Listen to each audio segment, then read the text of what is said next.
आठवे मानसी पडिले दुर्देशी मज आठवे मानसी नको नको हा वियोग कष्ट होता ती जीवासी दिनु तैसी रजनी झाली वो माये अवस्था लावून गेला अजून का नये गरुड वाहना गंभीरा येईला तारा गरुड वाहना गंभीरा येईगा दातारा बाप रखुमा देवी बरा श्री विठ्ठला दिनु तैसी रजनी झाली ओ माये अवस्था लावून गेला अजून का नये विठ्ठला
आठवे मानसी पडिले दुर्देशी मज आठवे मानसी नको नको हा वियोग कष्ट होता ती जीवासी दिनु तैसी रजनी झाली ओ माय अवस्था लावून गेला अजून का नये।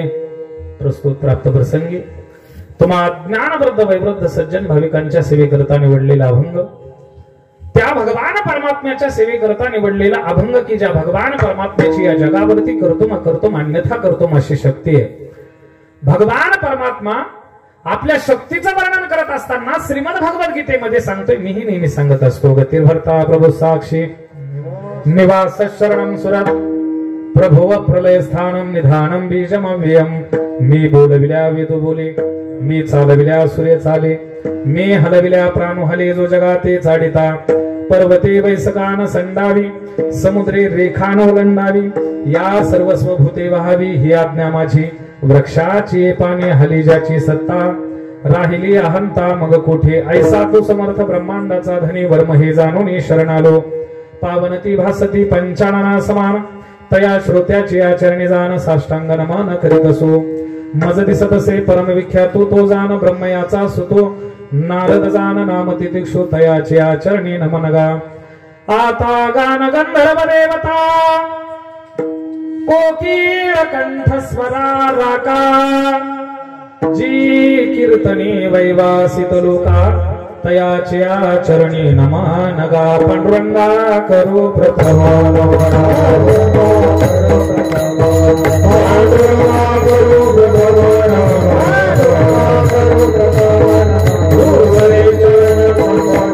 Oh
अवसरी चरण संताच्या त्यांच्या कृपादाने कथेचा विस्तारू बाबाजी सद्गुरु दास तुका ओम नमो ज्ञानेश्वरा करुणा करा दयाळा तुमचा अनुग्रह लादलो पावन झालो चराचरी मंगलम भगवान विष्णू मंगलम गरुडध्वजा मंगलम पुंडरीकाक्ष मंगलाय तनमो हरे समचरण सरोजम साम्र नीलांबुदाभम जगन निहित पाणी मंडनम मंडनानाम तरुण तुलसी माला कंदरम कंजनेत्रम सदय ध्रुवधासं विठ्ठलं चिंतयामि यं ब्रह्मावरणेन रुद्रमरुतस्तुनवन्ति दिव्ये सवेत् वेद हि सांगपदक्रमोपनिषदे गायन्त्यं सामगा ध्यानावस्थितगतेन मनसा पश्यन्ति यं योगिनो यशान्तन विदुसरा सुरजना देवाय तस्मै नमः मस्तक हे पाया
पडिले दूरदेशी मज आठवे मानसी पडिले दूरदेशी मज आठवे मानसी नको नको हा वियोग कष्ट होता ती जीवासी दिनु तैसी रजनी झाली व माय अवस्था लावून गेला अजून का नाही प्रस्तुत प्राप्त प्रसंगी तुम्हा ज्ञानवृद्ध वैवृद्ध सज्जन भाविकांच्या सेवेकरता निवडलेला अभंग समाधीचे राजे अलंकापूर निवासी संत वाङ्मयाचे थोर उपासक योग्यांचे शिरोमणी साधकांचे मायबाप आम्हा सारख्या दीन जनाची आई या समस्त जगताची माता माऊली ज्ञानोबराय यांचा हा 3 चरणाचा अत्यंत महत्वाचा चिंतनीय आणि एक विलक्षण स्वरूपाचा अभंग या कीर्तन रूपी निरूपणा करता निवडला आहे विठाला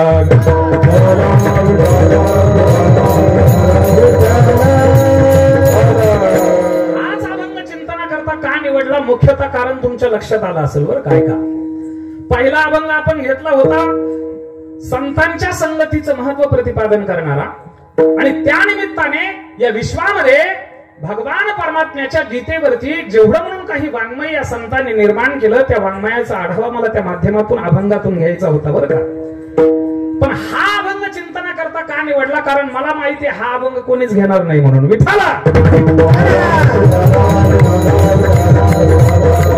जरी घेतला असेल तरी हा अभंग शक्यतो कोणी घेणार नाही सप्ताहामध्ये कारण संतांच्या संत वाङ्मयाकडे जर आपण पाहिलं तर संत वाङ्मय म्हणजे सामान्य वाङ्मय नाही महाराज आणि त्यातली त्यात माऊली ज्ञानोबरायचे अभंग जर चिंतना करता जर घ्यायचे जर म्हटलं ना तर एक प्रकारचं परमार्थिक धैर्य अंतःकरणामध्ये लागत असतं जगद्गुरु तुकोबराय असू द्या नामदेव महाराज असू द्या महाराज यांनी एवढं क्लिष्ट वाङ्मय निर्माण केलं नाही पण माझ्या माऊली ज्ञानोबरायांचं जेवढं म्हणून काही वाङ्मय अहो माझ्या माऊली ज्ञानोबरायाच्या एका ओवीवरती एका ओवीच्या शब्दावरती जरी चांगल्या चांगल्या बुद्ध्याधिकांनी आता बुद्ध्याधिक कोणाला म्हणायचे ज्यांनी या रद्दी पुस्तकावर पीएचडी घेतले त्यांना बुद्ध्याधिक म्हणायचंय का इतिहास भूगोल नागरिक शास्त्र अर्थशास्त्र बुद्ध्याधिक कोणाला म्हणायचंय ऐका ज्याचे 4 वेद 6 शास्त्र 18 पुराण 108 उपनिषद मुखद्गत आहेत अशा बुद्ध्याधिकांनी आणि जीवनमुक्त महात्म्यांनी सुद्धा माझ्या माऊली ज्ञानोबरायच्या एका ओवीच्या शब्दावर जर अभ्यास करण्याचा प्रयत्न केला तर तशा चांगल्या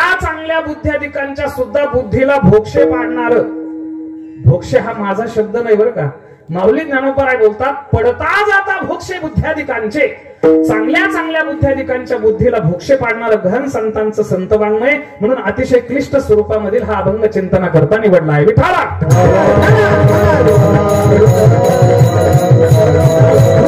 महत्वाचं मला कारण आपल्या समोर मांडायचंय बरं का.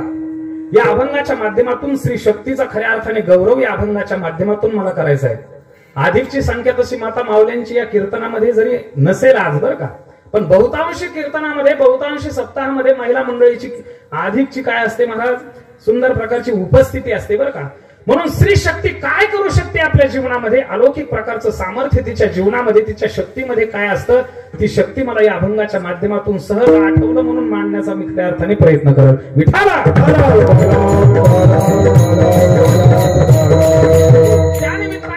अभंग जो निवडलाय चिंतना करता अचानक, तो माऊली ज्ञानोबरायांचा आहे बरं का. ऐका, माऊली ज्ञानोबराई या अभंगाच्या माध्यमातून, माऊली ज्ञानोबराईची ही विरहिणी आहे, विरहिणी प्रकरणातील हा अभंग आहे. या अभंगाच्या माध्यमातून माऊली ज्ञानोबराय स्वतःच्या अंतःकरणाच्या अवस्थेचं खऱ्या अर्थाने वर्णन करतात बरं का. आणि ते वर्णन करत असताना श्री भूमिकेमधून माऊली ज्ञानोबराय ते वर्णन करतात. पडिले दूरदेशी मज आठवे मानसी, नको नको हा वियोग कष्ट होता ती जीवासी, दिनु तैसी रजनी झाली ओ माय, आणि अवस्था लागून गेला अजूनही का नाही. हे जे काही विरहिणी आहे, अंतःकरणामधील जी अवस्था आहे ना महाराज, त्या अवस्थेचं वर्णन करत असताना श्री भूमिकेमधून खऱ्या अर्थाने माऊली ज्ञानोबराय तुमच्या आमच्या समोर भक्तिशास्त्रामधील सर्वश्रेष्ठ भक्ती ठेवतात. विठाला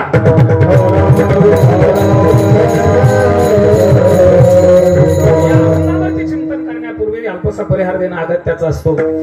प्रतिवर्षाप्रमाणे याही वर्षी भव्य दिव्य स्वरूपामध्ये बरं का, मोठ्या आनंदाच्या वातावरणामध्ये, मोठ्या उत्साहामध्ये, भगवान परमात्म्याच्या कृपेने, साधू संतांच्या आशीर्वादाने, तुम्हा सर्व ग्रामस्थ मंडळीच्या सहकार्याने, आणि तसं पाहिलं तर भोसले कुटुंबाच्या खऱ्या अर्थाने महाराज पुढाकाराने बरं का, वास्तविक पाहता आनंद वाटला. विकास भैयाला, सोनू भैयाला द्यावे तेवढे धन्यवाद, त्यांनी तारीख घेतली, कारण या भोसले कुटुंबाची भेट मला झाली. विठाला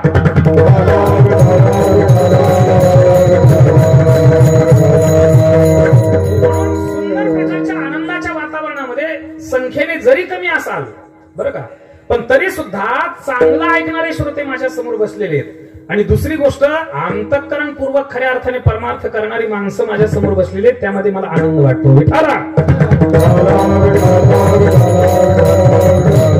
आदरणीय भोसले नाना असतील, आदरणीय कैलास भाऊ असतील, विलास भाऊ असतील बरं का, ही सगळी मंडळी, ऋषी भैया असतील, प्रसाद भैया आज वाजवायला का उभं राहिलं बसले का, बरोबर, प्रसाद भैया असतील, ही सगळी मंडळी महाराज, हे सगळं कुटुंब येऊन खऱ्या अर्थाने दत्त भगवान परमात्म्याची सेवा करतात.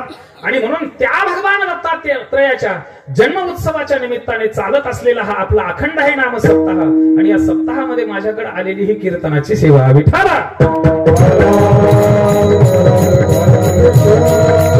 या सप्ताहामध्ये छोटा जरी सप्ताह असला, लोक संख्येने जरी कमी असतील, पण एकाचे निमनो व्यापारी महाराज, चांगल्या चांगल्या महाराज लोकांना सुद्धा उघडून पिणारी सगळे कलाकार मंडळी, महाराज मंडळी खऱ्या अर्थाने इथे उपस्थित आहेत. आमचे आदरणीय अशोक महाराज असतील, आमचे आदरणीय काशीनाथ महाराज असतील, आमचे आदरणीय अनिल महाराज साबळे असतील, आमचे आदिनाथ महाराज असतील, एवढं मोठे पण महाराज असते स्वतः उभा राहिलेत, आणि माझ्यासोबत जे मृदंगाचार्य आले त्यांना वाजवायला दिलं. नाही तर काही काही ठिकाणी फार वेगळा प्रकार असतो महाराज. विठाला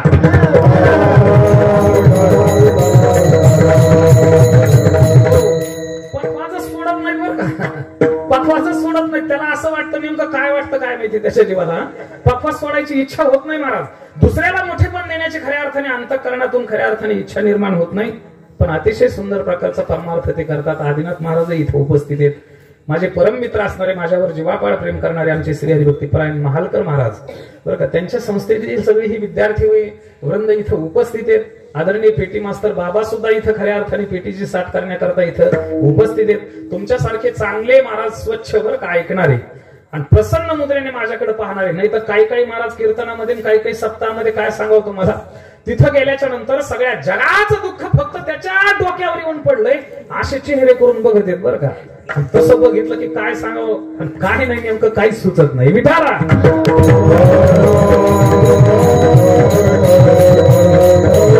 काळजी करू नका, अगदी 1 तासामध्ये संपूर्ण या अभंगाचं चिंतन तुम्हाला कळल, पटल, रुचल अशा शब्दामध्ये खऱ्या अर्थाने सांगण्याचा प्रयत्न करेल. वास्तविक पाहता अभंग हा क्लिष्ट आहे, अभंग हा अतिशय अवघड आहे. विरहिणी प्रकरणामधील माऊली ज्ञानोबारायचा अचानक आठवला म्हणून अभंग तुमच्या करता खऱ्या अर्थाने सेवेकरता निरूपणा करता इथं निवडलाय. या अभंगाच्या माध्यमातून माऊली ज्ञानोबारायने स्त्री शक्तीचा खऱ्या अर्थाने गौरव केलेला आहे.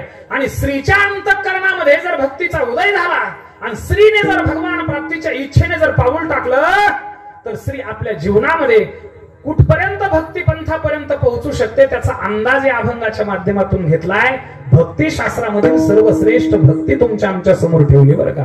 म्हणून मी नेहमी सांगत असतो, महाराज ऐका ना, मी नेहमी सांगत असतो, परमार्थ करत असताना बरं का, परमार्थ करत असताना तुम्ही किती मोठा परमार्थ करता याला अजिबात वारकरी संप्रदायामध्ये किंमत नाही महाराज.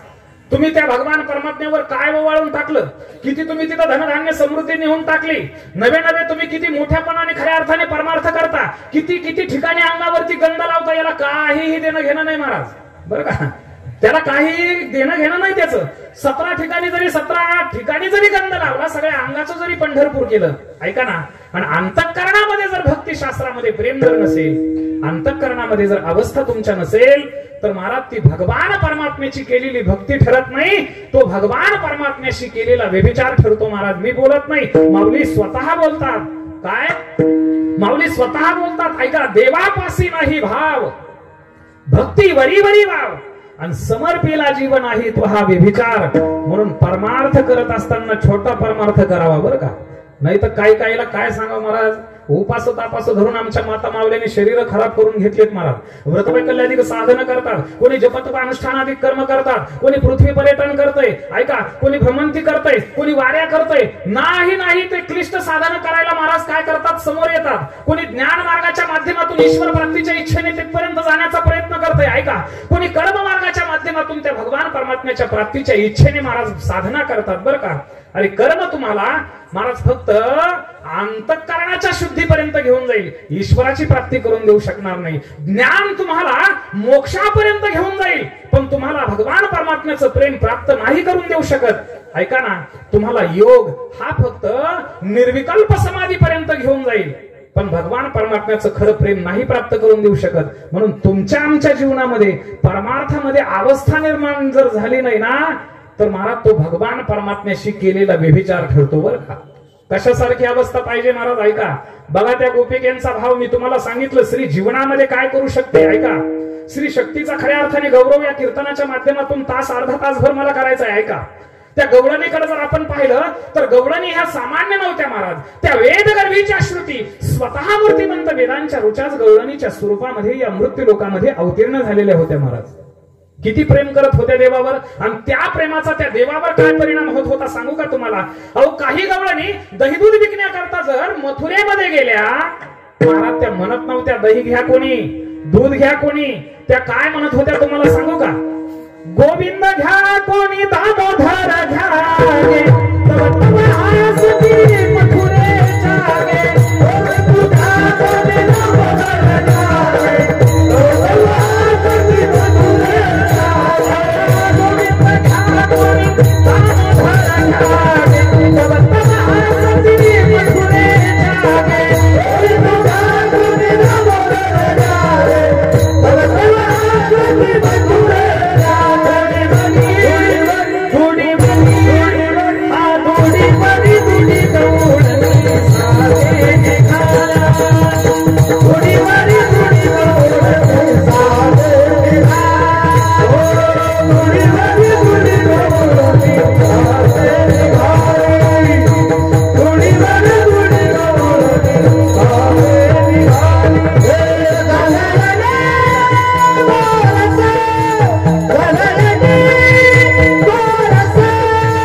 दामोदर घ्यागे तब तब हासती मथुरेच्या गे गोविंद घ्या कोणी दामोदर घ्यागे तब तब हासती मथुरेच्या गे दुडीवरी दुडी गवळणी साते निघाल्या. महाराज त्या दही घ्या कोणी दूध घ्या कोणी म्हणत नव्हते. ऐका, त्या वेदगर्वीच्या श्रुती स्वतः मूर्तिमंत वेदांच्या रुचाच भगवान परमात्म्याचं अलौकिक असणारं प्रेम प्राप्त करण्याकरता या मृत्यू लोकामध्ये अवतरित झालेल्या होत्या. महाराज ती श्री शक्ती होती आणि त्या श्री शक्तीच्या माध्यमातून भगवान परमात्म्याची लवकर प्राप्ती केली महाराज त्यांनी. म्हणून मी नेहमी सांगत असतो, पुरुषाचं अंतःकरण हे ज्ञान प्रधान आहे आणि जिथं ज्ञान आहे ना तिथं अहंकार आहे. बरं का, ऐका, जिथं ज्ञान आहे ना तिथं अहंकार आहे आणि स्त्रीचं अंतःकरण हे भक्ती स्वरूप आहे आणि जिथं भक्ती आहे ना तिथं प्रेम आहे. म्हणून तर भगवान परमात्म्याने वात्सल्य तुमच्या आमच्याकडे दिलं नाही, महाराज स्त्रियांकडे दिलंय. विठाला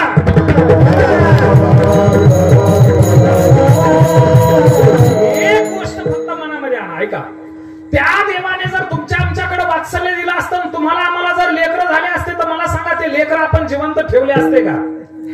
अहो, जन्माला घातल्या महाराज त्याची सी आणि सू जर करायला लागलं ना, ते 10व्या दिवशी 4थ्या दिवशीच महाराज त्याचा दावा घालून आपण मोकळे झालो असतो.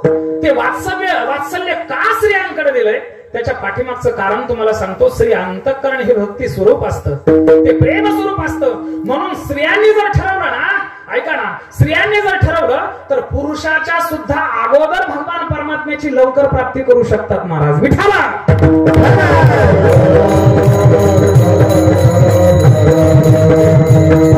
त्यांनी अंतःकरणामधून खऱ्या अर्थाने ठरवलं पाहिजे. महाराज बघा, तुम्ही पुरुषाचं चारित्र्य असू द्या, पुरुषाचं आयुरारोग्य असू द्या, बरं का, पुरुषाचा मान सन्मान असू द्या, हा सर्व कोणाच्या अधीन असेल तर ते फक्त एका स्त्रीच्या अधीन आहे. महाराज तुम्ही आम्ही काही करू शकत नाही. तुमचा मान वाढवायचा आहे का अपमान करायचा आहे का मान सन्मान वाढवायचा आहे, हा सर्वस्व अधिकार आणि शक्ती जर कोणाकडे असेल तर ती आमच्या स्त्रियांकडे आहे. महाराज स्त्री जर घरातली जर चांगली नसेल तर माणूस उद्ध्वस्त झाल्याशिवाय राहत नाही.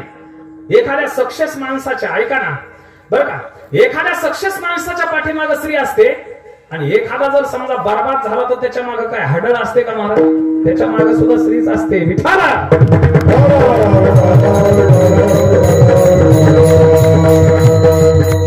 म्हणून स्त्रिया जर जीवनामध्ये अलौकिक क्रांती त्यांच्या जीवनामध्ये जर त्यांनी करायची ठरवली ना महाराज, तर अलौकिक क्रांती करू शकतात. बरं का, काय करू शकतात? ऐका, स्त्री पुरुषांमध्ये सामान्यतः 3 प्रकारचे खऱ्या अर्थाने संबंध प्रस्थापित होत असतात. पहिला संबंध आहे महाराज, त्याला दैहिक संबंध म्हणायचं. बरं का, दुसरा संबंध शास्त्रकारांनी सांगितलाय त्याला मानसिक संबंध म्हणायचं. तिसरा संबंध शास्त्रकारांनी सांगितलाय त्याला आत्मिक संबंध म्हणायचं. महाराज आत्म्याचा एकत्रित येणारा संबंध, बरं का, मनाचा एकत्रित येणारा संबंध आणि देहाचा एकत्रित येणारा संबंध. पहिला संबंध सर्वांच्या ठिकाणी निर्माण होतो महाराज, पण दुसरा जो संबंध आहे मानसिक संबंध, मनोमिलन आपण त्याला म्हणतो, तो मानसिक संबंध महाराज आयुष्य उलटून जातात, पण स्त्री पुरुषांमध्ये एकत्रित निर्माण होत नाही. बरं का, याला वाटतं मुलगा डॉक्टर करावा तर तिला वाटतं इंजिनियर करावं. बरं का, हे विचार पंढरपूरची वारी करायला लागलं तर ती कुठंतरी बैठकीला जाऊन बसती महाराज एखाद्या ठिकाणी, नाहीतर एखाद्या आईची भक्ती करते. अहो तुमचं आमचं सोडू द्या हो, पण जगद्गुरु श्री संत तुकोबरायांकडे जर आपण पाहिलं तर तुकोबरायांच्या जीवनामध्ये सुद्धा तीच अवस्था होती महाराज. दोघांचं मनोमिलन नव्हतं. जिजाबाई साहेबांकडे जर आपण पाहिलं ना, ही जिजाबाई साहेब होती महाराज मंगळाईची भक्त आणि जगद्गुरु श्री संत तुकोबराय होते भगवान पंढरीश पांडुरंग परमात्म्याचे भक्त. आणि पांडुरंगाचे भक्त असल्यामुळं पंढरपूरचे वारकरी जर समजा जगद्गुरु श्री संत तुकोबराय वारकरी म्हणून त्यांच्या घरी जर यायला लागले, महाराज ही जिजाबाई साहेब त्यांच्यावर कुत्र्यासारखी भोंकायची. बरं का, मी बोलत नाही, स्वतः जगद्गुरु तुकोबराय म्हणतात, तुका म्हणे रांडे नावडे भूषण, तुका म्हणे रांडे नावडे भूषण, रांडे नावडे भूषण, रांडे नावडे भूषण, तिले कृष्ण रांडे पाठी, रांडे पाठी, म्हणे रांडे नावडे भूषण, का तिले ते श्वान लागे पाठी. अहो तुकोबाईची ती धर्मपत्नी जिजाबाई साहेब त्या वारकऱ्यांवर कुत्र्यासारखी भुंकायची. जगद्गुरु तुकोबराय म्हणायचे, जिजे ए आवले, अगं हे सामान्य वारकरी नाहीत ग, हे पंढरपुराचे भगवान पंढरीश पांडुरंग परमात्म्याचे लढीवाळ वारकरी आहेत ग. कोण आहे तो घरा आमच्या कशाला, काय ज्याचा त्याला नाही धंदा. अगं जिजे यांना काय काम धंदे नाहीत म्हणून हे आपल्याकडे घरी येतात का? तुला माहिती नाही यांना काम धंदे नाहीत म्हणून हे आपल्या घरी येत नाहीत ग. देवा कारणे झाले ब्रह्मांड सोयरे आणि कोवळ्या उत्तरे काय वेचे. काय सांगू मी त्या भगवान पंढरीश पांडुरंग परमात्म्याचा भक्त म्हणून घेतो ना ग जिजे. म्हणून हे सगळं ब्रह्मांड मला सोयऱ्यासारखं झालं ग. म्हणून सोयरे समजून ते जगद्गुरु तुकोबराय सांगतात हे आपल्या घरी येतात आणि माझं मोठे पण तुला देखवत नाही. तू त्यांच्यावर कुत्र्यासारखी भुंकतेस. जिजे एवढाच जर तुला अट्टहास करायचा असेल, एवढाच जर तुला सायास करायचा असेल तर तू कशा करता सायास कर. देव पहावया कधी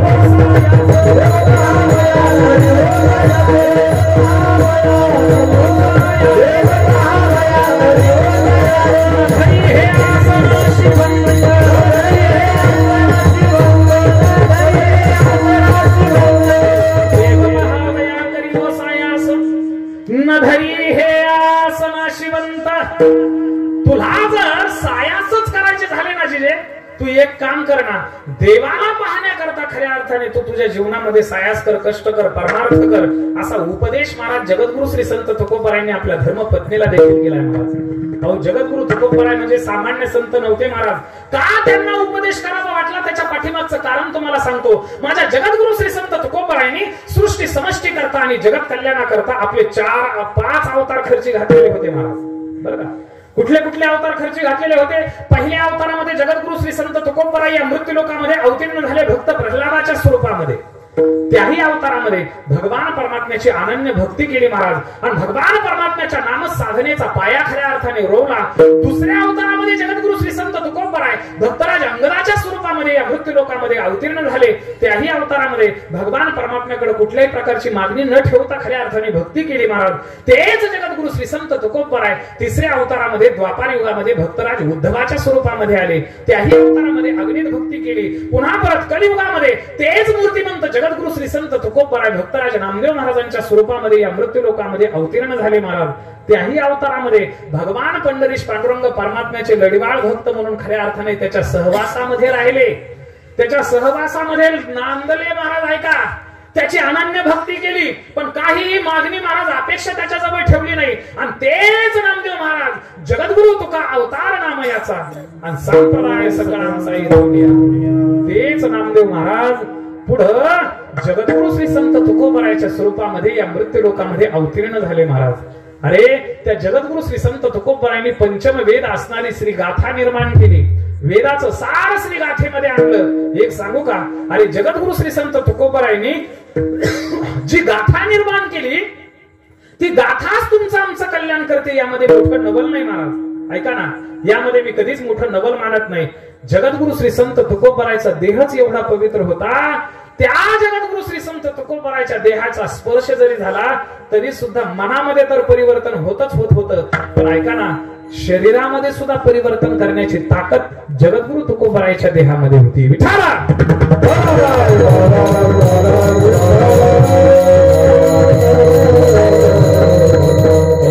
आठवलंय म्हणून आवर्जून एक उदाहरण आपल्या समोर मी सांगून जाईल महाराज. अरे मनाचं परिवर्तन जगद्गुरु तुकोबराय करतात.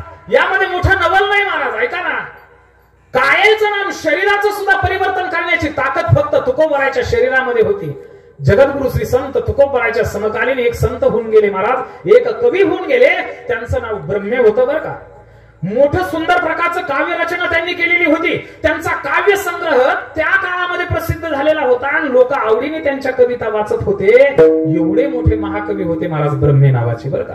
समकालीन होते जगद्गुरु तुकोबरायच्या. सकाळी सकाळी उठायचे, सुंदर प्रकारचं लिखाण करायचे. सगळं काही अनुकूल होतं. धनधान्य समृद्धी घरी होती महाराज. सगळं काही अनुकूल होतं. पण सकाळी सकाळी 4ला उठले का सगळं अंग खाजवत बसायचे. सगळ्या अंगाला खरूज झालेली होती महाराज. चर्मरोग झालेला होता. ऐका बरोबर, सगळ्या अंगाला खरूज झालेली होती. एक दिवस सकाळी सकाळी ब्राह्मी मुहूर्तावरती ते ब्रह्मे स्वतःच्या ओट्यावरती घराच्या बसले. सगळ्या अंगाला खाजवत बसले होते. तेवढ्यामध्ये देहूवरून कोण एक माणूस आलेला होता. त्या माणसाने या ब्रह्मेला पाहिलं आणि सांगितलं, ब्रह्मे, ओ ब्रह्मे, अहो कितीतरी वैद्य तुम्हाला उघडून पाजलेत म्हणे, पण तरी सुद्धा तुमची खरूज कोणी बरी केली नाही. तुमच्या शरीराचा चर्मरोग बरा झाला नाही.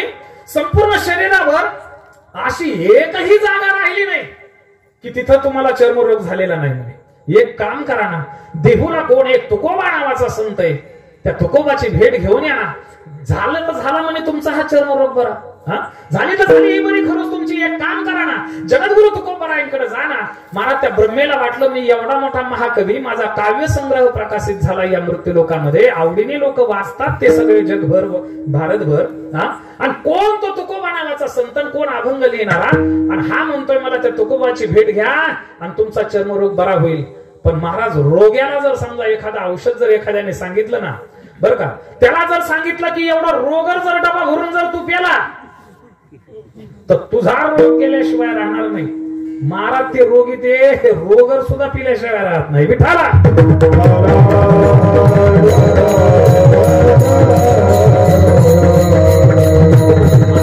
रोगर सुद्धा पित नाही महाराज, बर का, मागे पुढे बघत नाही पिण्याकरता. रोग्याला जर सांगितलं बर का, तो ब्रह्मे उठला आणि ब्रह्मे उठल्याच्या नंतर सकाळी ब्राह्मी मुहूर्तावरती सचेल स्नान केलं महाराज त्यांनी. ऐका बर का, आपल्या घोडागाडीमध्ये बसला, दडदड दडदड दडदड करत ती घोडागाडी देहू क्षेत्रामध्ये आणली. देहूकरांना विचारलं जगद्गुरु श्री संत तुकोबराय कुठे?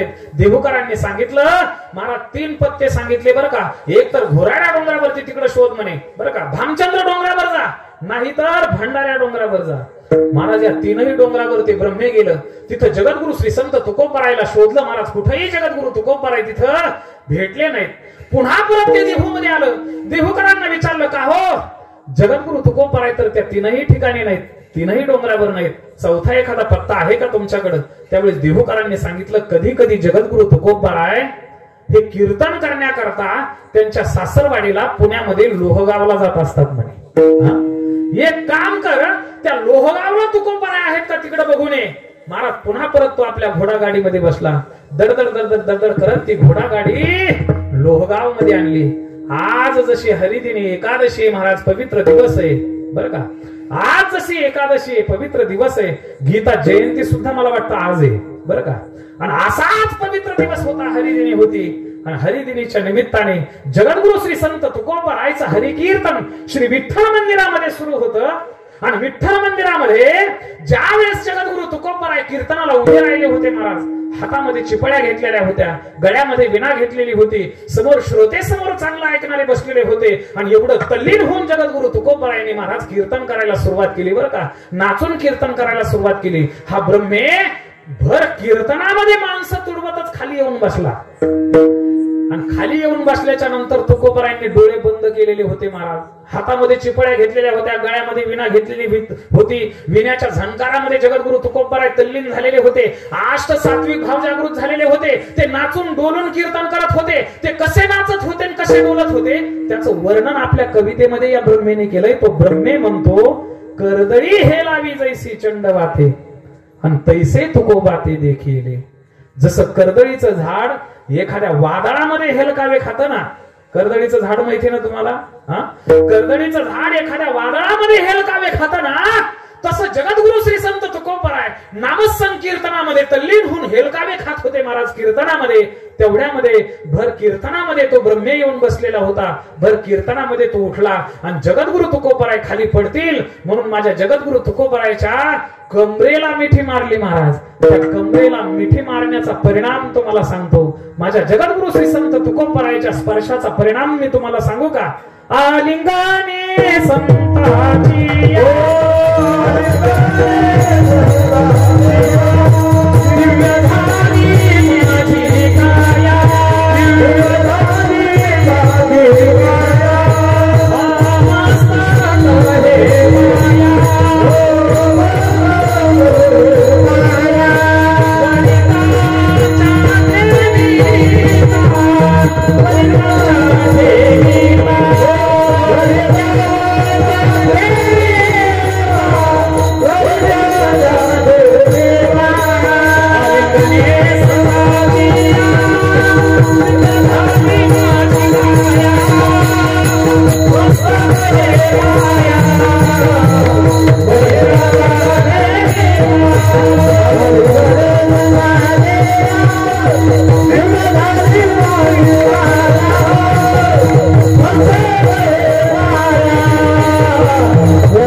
दिव्य झाली माझी काया. अहो माझ्या जगद्गुरु श्री संत तुकोबरायच्या शरीराचा स्पर्श त्या ब्रह्मेला झाला आणि कित्येक दिवसाचा जुनाट असणारा चर्मरोग, जुनाट असणारी खरूज महाराज एका क्षणार्धामध्ये बरी केली. ही जगद्गुरु तुकोबरायच्या स्पर्शामध्ये ताकद होती महाराज. अहो त्यांची पंचमवेद निर्माण केलेली गाथा तुमचं आमचं कल्याण करेल यामध्ये मोठं नवल नाही. त्या श्री गाथेमध्ये सर्वांनाच उपदेश केलाय बरं का, सगळ्यांनाच केलाय, ज्ञानांना केलाय, तप्यांना केलाय, अज्ञानांना केलाय, जप्यांना केलाय, ऋषींना केलाय, महर्षींना केलाय, तपस्व्यांना केलाय, जीवनमुक्त महात्म्यांना सुद्धा जगद्गुरु तुकोबरायांनी उपदेश केलाय. मग आपल्या धर्मपत्नीला का उपदेश केलाय त्याचं पाठीमागचं कारण सांगतो, ऐका ना. जगद्गुरु तुकोबराय सगळ्या जगाचं कल्याण करण्याकरता जगाला उपदेश करणारे एवढं मोठं खऱ्या अर्थाने व्यक्तिमत्व जर आपल्या धर्मपत्नीच्या बाबतीत जर समजा अपूर्ण ठरलं असतं आणि जर ते पाठीमागं राहिले असते तर त्यांच्या मोठेपणाला ते शोभलं नसतं. कारण त्यांना माहिती होतं घरातली स्त्री जर व्यवस्थित नसेल तर प्रपंचही व्यवस्थित होणार नाही, परमार्थही ते आपल्याला नीट करू देणार नाही. विठाला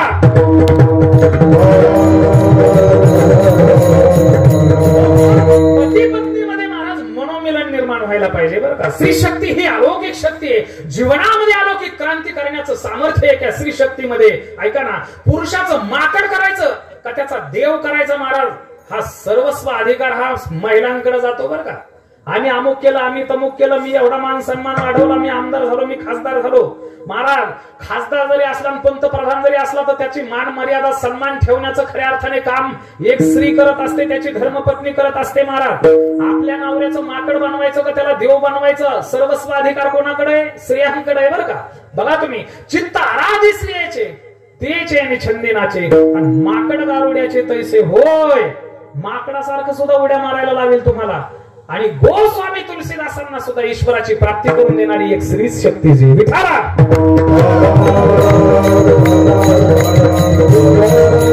तुलसीदासांचं चरित्र तुम्हाला माहिती आहे, रामायणाचे प्रकांड पंडित महाराज ज्याने रामचरित मानस खऱ्या अर्थाने तुमच्या आमच्या करता ठेवले, लिहिले.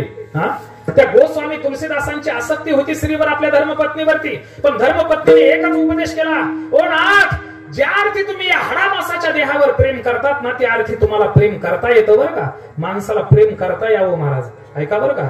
ते वासनांध प्रेम नसावं, प्रेम करता यावं पण ते योग्य ठिकाणी करता यावं. तेच प्रेम जर तुम्ही ईश्वराच्या जर ठिकाणी ठेवाल तर ईश्वराची सुद्धा तुम्हाला प्राप्ती झाल्याशिवाय राहणार नाही. पत्नीचा तोच उपदेश महाराज त्यांनी काय केला, आत्मसात केला. तिलाच गुरु मानलं आणि गोस्वामी तुलसीदासजी वनामध्ये गेले. तिथे मस्त सुंदर प्रकारचं मला हनुमंतरायांची प्राप्ती केली. नंतर भगवान श्रीरामाचं दर्शन घडलं आणि रामचरित्र मानस सुद्धा सुंदर प्रकारचं निर्माण तुमच्या आमच्या करता केलं.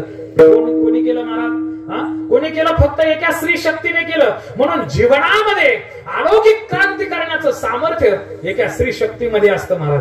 काय शक्ती स्त्रियांची तुम्हाला सांगू का, सांगतो एकदा आठवलं म्हणून भजन करा विठाला.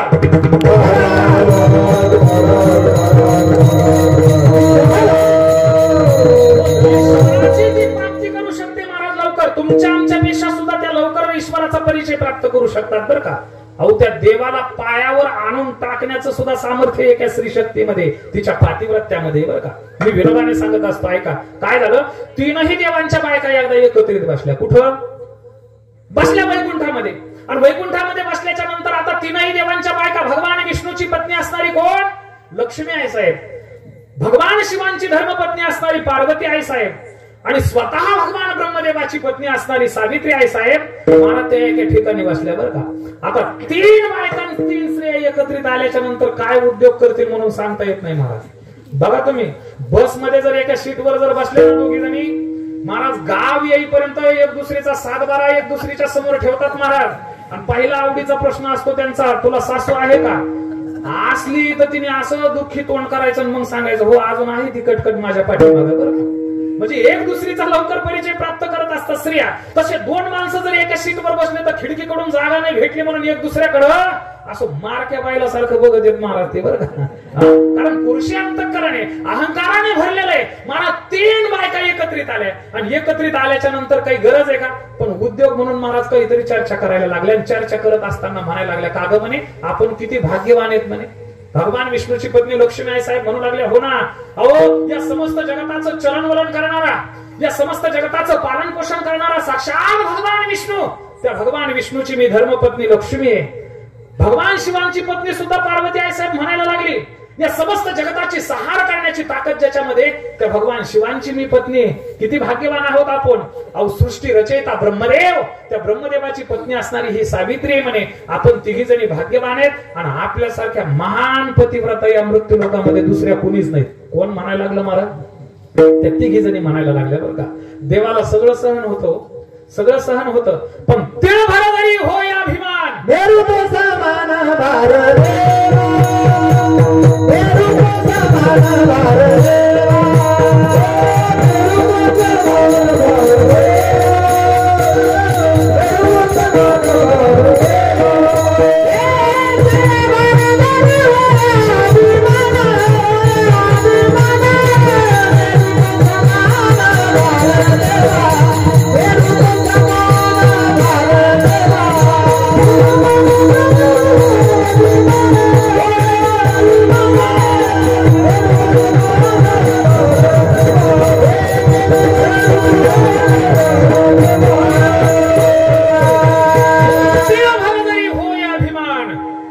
मेरू तो समान भारदेवा. त्याला सगळं सहन होतं पण अहंकार सहन होत नाही महाराज. अहंकारामध्ये म्हणायला लागल्या, आपण तीनही देवांच्या बायका आहोत, आपल्यासारख्या महान पतिव्रता या मृत्यू लोकांमध्ये दुसऱ्या कोणी नाही.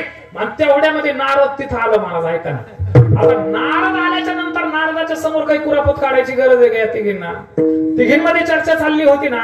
नारदाला बोलून घेतलं, सांगितलं नारदा, ए नारदा इकडे. महाराज नारद महर्षी श्रीमन नारायणाच्या गजरामध्ये तिथं आले. नारायण श्रीमन नारायण श्रीमन नारायण नारायण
महाराज कुरापत काढून सांगितलं, नारदा, ए नारदा, अरे तीनही लोकांमध्ये सारखं भ्रमण करत असतो म्हणे. मृत्यू लोकातून पाताळ लोकातून, पाताळ लोकातून स्वर्ग लोकात सारखं भ्रमण करतो म्हणे.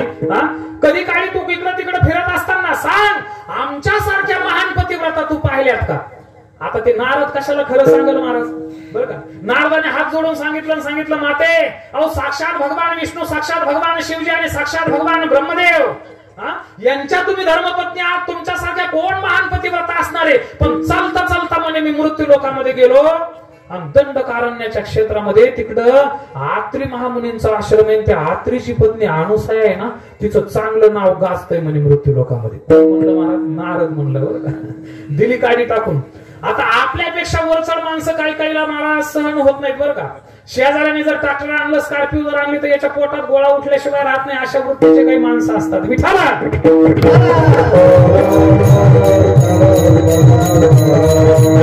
काढी टाकून दिली, सांगितलं कोण एक महान पतिव्रता आहे, तिचं चांगलं मृत्यू लोकांमध्ये नाव गाजतंय म्हणे. आणि पातिव्रत्याच्या मध्ये अनुसया नावाची. महाराज असं म्हटल्याबरोबर यांची तळपायाच्या आग मस्तकाला गेली ना. आम्ही साक्षात तीन देवाच्या बायका आणि तिन्ही देवांच्या बायका असून आमच्यापेक्षा पातिव्रत्य धर्मामध्ये ती नैपुण्य प्राप्त केलेलं आहे का? तिने तिचा अधिकार श्रेष्ठ आहे का? तिचं पातिव्रत्य हरण केल्याशिवाय आम्ही राहणार नाही. आपापल्या स्वस्थानाला निघून गेल्या बरं का. पार्वती आई साहेब आली कुठं? कैलासावर. सावित्री आई साहेब गेल्या ब्रह्मपुरीमध्ये आणि स्वतः भगवान विष्णूची पत्नी असणारी लक्ष्मी आई साहेब वैकुंठामध्ये थांबल्याबरोबर सगळ्या जगाचं चलनवलन करून महाराज सगळा सांभाळ करून भगवान विष्णू आले वैकुंठात. वैकुंठात आल्याबरोबर असं रस्त्यामध्येच अडवलं बरं का कोणी. रस्त्यामध्येच अडवलं, सांगितलं देवा अजिबात घरी यायचं नाही, भाकर नाही, तुकडा नाही, अजिबात इकडे काही यायचं नाही म्हणे खायला प्यायला. एक काम करा, कोणत्या मृत्यू लोकांमध्ये दंडकारण्याच्या क्षेत्रामध्ये आत्रीची पत्नी अनुसया आहे, त्या अनुसयेचं पातिव्रत्य हरण केल्याशिवाय अजिबात इकडे पाऊलही टाकायचं नाही म्हणे वैकुंठामध्ये. आता भगवान विष्णूला वाटलं हे काय कोणी पाठीमागं लावलं हिच्या पिढाही, हा कोणती अनुसया तिचं पातिव्रत्य हरण करायला मला ही पाठवते, मला जाळून भस्म करल ती पातिव्रत्याची खऱ्या अर्थाने शक्ती असते, हा त्याला वाटलं जाऊ द्या आपल्या घरी आपली देत नाही का म्हणे आपल्याला खायला प्यायला, आपल्या मित्राकडे जाऊ. महाराज ते कैलास पर्वतावर आले बरं का. आता कैलास पर्वतावर आल्याबरोबर भल्या मोठ्या दगडावर भगवान शिवजी असं पद्मासन घालून बसलेलेच होते बरं का. भगवान शिवजीच्या जवळ गेले, असं हलवलं महाराज. हलवल्याच्या नंतर भगवान शिवजीने सांगितलं बरं झालं म्हणे देवा तुम्ही आले, जे तुमच्या घरी काडी लागली का तीच आमच्या घरी लागली. कोणती अनुसया तिचं पातिव्रत्य हरण केल्याशिवाय आता भाकर तुकडा देणार नाही, मला सुद्धा हाकलून दिलंय म्हणून मी या दगडावर बसलोय. महाराज भगवान विष्णूला सोबत घेतलं, जाऊ दे म्हणे आपल्याला देत नाहीत का, आपल्या मित्राकडे ब्रह्मपुरीला जाऊ. ब्रह्मदेवाकडे आले महाराज. आता ब्रह्मदेवाकडे आल्याबरोबर ब्रह्मदेव नेमकं तिकडूनच रस्त्याने चालत येत होते. रस्त्यातच जे हरी झाला बरं का, ऐका. जे हरी झाल्याबरोबर ब्रह्मदेवाला महाराज या दोघांनी विचारलं का म्हणे इकडं कोण इकडं, काही नाही म्हणे जे तुमच्या घरी काडी लागली ती आमच्या घरी लागली म्हणे. कोण ती अत्रीची पत्नी असणारी अनुसया आहे, पातिव्रत्यामध्ये तिने नैपुण्य प्राप्त केलेले आणि तिचं पातिव्रत्य हरण केल्याशिवाय आता गत्यंतर नाही, आपल्या बायका आपल्याला घरी घेणार नाहीत, म्हणून आपण काय करू तिचं पातिव्रत्य हरण करण्याचा प्रयत्न करू. महाराज ऐका, मी तुम्हाला एका स्त्रीची शक्ती सांगतो, तिच्या पातिव्रत्य धर्माची शक्ती सांगतो बरं का. अहो मूर्तिमंत तीनही देव, या जगाचं खऱ्या अर्थानं उत्पन्न करणारा ब्रह्मदेव, या संपूर्ण सृष्टीचं पालन पोषण करणारा भगवान विष्णू आणि या संपूर्ण सृष्टीचं लय करण्याची शक्ती ज्याच्या ठिकाणी येते साक्षात भगवान शिवजी. अहो तीनही देव साधूच्या वेशामध्ये, एखाद्या भिकाऱ्याच्या वेशामध्ये त्या अनुसया मातेच्या अंगणामध्ये आले आणि दरवाजामधूनच महाराज अनुसया मातेला भीक मारायला लागले. माते भिक्षाम देही, माते भिक्षाम देही. महाराज माते भिक्षाम देही ही हात त्या अनुसया मातेच्या कानावर पडली आणि कानावर पडल्याबरोबर कंदमुळं फळं वगैरे आपल्या सुंदर प्रकारच्या ताटामध्ये अनुसयेने भरले आणि भरल्याच्या नंतर दरवाजामध्ये ओट्यावर आली आणि ओट्यावर असणारे जे तीन साधू आहेत त्या तीनही साधूच्या झोळीमध्ये टाकायला लागली. त्या तीनही साधूंनी महाराज आपल्या झोळ्या पाठीमागं घेतल्या बरं का. ऐका, पाठीमागं घेतल्याबरोबर त्या तीन साधूने सांगितलं अनुसये, ए अनुसये आम्हाला अशी भिक्षा नकोय, आम्हाला नग्न भिक्षा हवीये. नग्न भिक्षा हवी असं म्हटल्याबरोबर महाराज हातातलं ताट धाड दिशी खाली जमिनीवर पडलं बरं का. डोळ्यातून घडघड अश्रू वाटायला लागले. या परपुरुषाच्या समोर जर मी नग्न जर गेले तर माझं पातिव्रत्य नष्ट होईल, हरण होईल. आणि जर या अतिथीला हाकलून जर लावलं ना, अपमानित करून रिक्त हाताने जर पाठवलं तर माझ्या संसारातलं हे अतिथी सुख घेऊन जातील. कारण धर्मशास्त्र सांगतंय अपमानिली अतिथी नेही सर्व सुखाची संपत्ती. म्हणून हात जोडून माझ्या या माता मावल्यांना विनंती आहे महाराज, या माता मावल्यांवरती सर्वस्व तुमची आमची जबाबदारी आहे महाराज. तुमचं चारित्र्य, तुमचं आयुरारोग्य, तुमचा मान सन्मान हा संपूर्ण यांच्या अधीन मी का म्हणतो. तुम्हाला जर वाटत असेल आपल्या पतीला यश प्राप्त व्हावं, त्याला अपयश प्राप्त होऊ नये, त्याच्या पदरामध्ये पडू नये, तर आपल्या दरवाजामध्ये येणारा एकही पाहुणा अतिथी महाराज रिक्त हाताने कधी परत पाठवला नाही पाहिजे बरं का. ऐका, नाही तुम्हाला चहा पाजता आला घोटभर दूध पाजा, नाही तुम्हाला घोटभर दूध पाजता आलं फुकाचे जीवन तरी पाजा, एक घोटभर पाणी तरी पाजल्याशिवाय महाराज त्या अतिथीला, त्या भिकाऱ्याला, त्या पाहुण्याला आपल्या दरवाजामधून कधीही रिक्त हाताने पाठवू नका. आणि तो जर रिक्त हाताने जर परत गेला तर अपमानिले अतिथी आणि ही सर्व सुखाची संपत्ती आपल्या संसारामधलं सुख घेऊन जात असतो बरं का. म्हणून तुमच्यावर जबाबदारी आहे. काय करावं, धर्म संकट पडलं, यांना जर हाकलून द्यावं अपमानित करून तर हे संसारातलं सुख घेऊन जातील. आणि यांना जर नग्न भिक्षा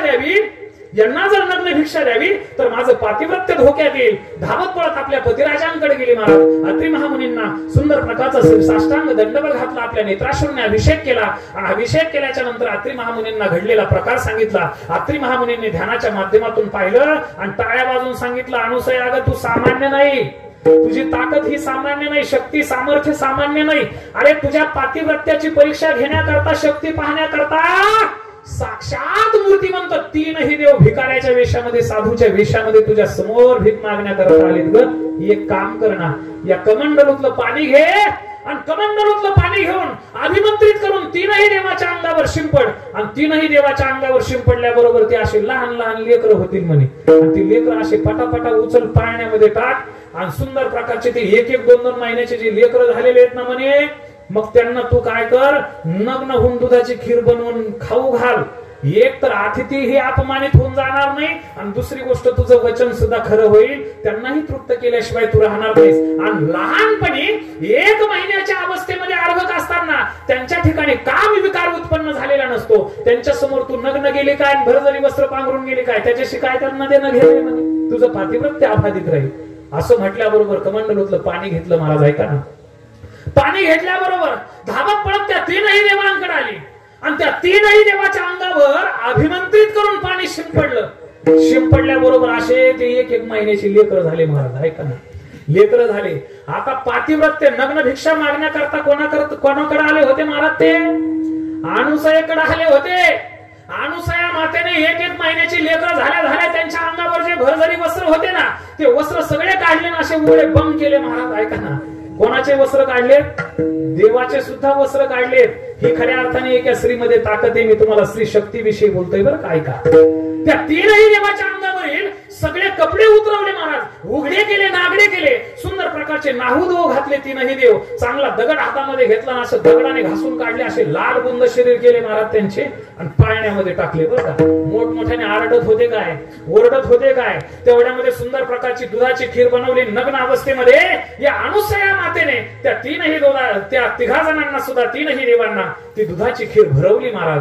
नग्न अवस्थेमध्ये भरवली. एक तर आपल्या वचनाला सुद्धा बाद लागू दिला नाही, पातिव्रत्य सुद्धा अबाधित ठेवलं, आणि अतिथीला सुद्धा विनमुख पावलाने परत जाऊ दिलं नाही बरं का. ऐका, सगळ्या त्या दुधाच्या खिरीचा काला असा पडलेला होता ढेरीवर, माशा बसलेल्या होत्या. बघता बघता ही त्यांची अवस्था 1-2 महिने चालली बरं का. तिथं आता मोठं व्हायचे मंत्रच विसरले होते महाराज. लहान 1-2 महिन्याचे लेकरं केलेले होते, ते तिथंच पडून राहिले. आता पुन्हा या 3ही देवांच्या बायका एकत्रित आल्या, आणि एकत्रित आल्याच्या नंतर म्हणू लागल्या, का ग म्हणे पार्वतीबाई, आमचे हे आलेत का म्हणे तिकडं कैलासावर? ती पार्वतीबाई म्हणू लागले, आमच्याच यांचा पत्ता नाही म्हणे, 1-2 महिने झालेत, तुमचे कशाला इकडे येतील म्हणे. महाराज त्या 3घी जणी चर्चा करायला लागल्या. तेवढ्यामध्ये पुन्हा नारद आलं. नारदाला विचारलं, का रे म्हणे नारदा, काळी टाकली गेलं म्हणे निघून. आता आमचे पतिराज बघणं म्हणे 2 ते 3 महिने झालेत गायब आहेत, कुठे सांग, तू 3ही लोकांमध्ये फिरत असतो म्हणे बोंबलं. नारद म्हणू लागले, कुठे पाठवले होते? काही नाही म्हणे, त्या पातिव्रत्य हरण करण्याकरता अनुसयेचं. मग ते म्हणे, मला काय विचारतात, तिकडे जा ना. अरे ऐका, मूर्तिमंत 3ही देव तिच्या दरवाजामध्ये आले, यामध्ये मोठं नवल नाही. अरे ज्या लक्ष्मी करता तुम्ही, आम्ही याची टोपी त्याच्या डोक्यावर, त्याची टोपी त्याच्या डोक्यावर करतो महाराज. दुसऱ्याचे संसार उद्ध्वस्त करून लक्ष्मी प्राप्त करण्याचा प्रयत्न करतो. ती साक्षात भगवान विष्णूची पत्नी लक्ष्मी आहे साहेब. पार्वती स्वतः भगवान ब्रह्मदेवाची पत्नी सावित्री, मूर्तिमंत 3ही देवांच्या बायका हात जोडून अनुसया मातेच्या दरवाजाच्या समोर उभे राहिल्या बरं का. आणि तिथं उभा राहिल्याच्या नंतर लांबूनच हाक मारली ना, हाक मारल्याबरोबर अनुसया माता बाहेर आल्या दरवाजामध्ये. बघते तर 3 सुंदर प्रकारच्या स्त्रिया दिसल्यात. विचारलं, तुम्ही कोण? सांगितलं, आम्ही 3 देवाच्या बायका आहेत, आमचे पतिराज इकडे आलेत का? अनुसया मातेने सांगितलं, तुमचे पतिराज बघितले नाही, पण 3 साधू आलते, लहान आले लेकर करून मी आता ना उदो घालून असे उघडे बम टाकलेत म्हणे त्या पाळण्यामध्ये, तुमचे असले तर घेऊन जा म्हणे. आता त्या देवांनी, त्या 3 देवांनी बरं का, भगवान विष्णू, भगवान ब्रह्मदेव आणि भगवान शिवांनी महाराज त्या पाळण्याच्या छिद्रामधून पाहिला आपले खटले आलेले, नेमके आंघोळ घालून टाकलेले होते बरं का ते. ऐका, असे उघडे टाकलेले होते, अंगावर काहीच नव्हतं. दुधाची खीर जी होती ती ढेरीवर पडलेली होती, माशा बसलेल्या होत्या महाराज, उघडे बंब पडलेले होते. तेवढ्यामध्ये आपल्या बायका आलेल्या त्यांनी पाहिल्या, आणि जशा जशा त्या बायका महाराज पाळण्याच्या जवळ यायला लागल्या, तसे तसे ते लाजायला लागले, पालथे पडले बरं का. ऐका, पालथे पडले, आणि पालथे पडल्याबरोबर त्या 3ही देवांच्या बायका त्या पाळण्यामध्ये डोकावून पाहायला लागल्या, तर 3घांचंही ठाण मान गुण लक्षण हे सारखं दिसलं महाराज बरं का. आता कोणता कोणाचा कोणालाच कळायला तयार नाही.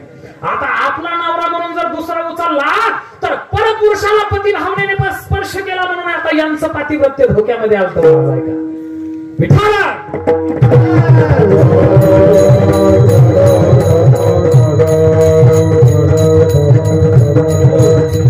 यांचं पातिव्रत्य धोक्यामध्ये आलं.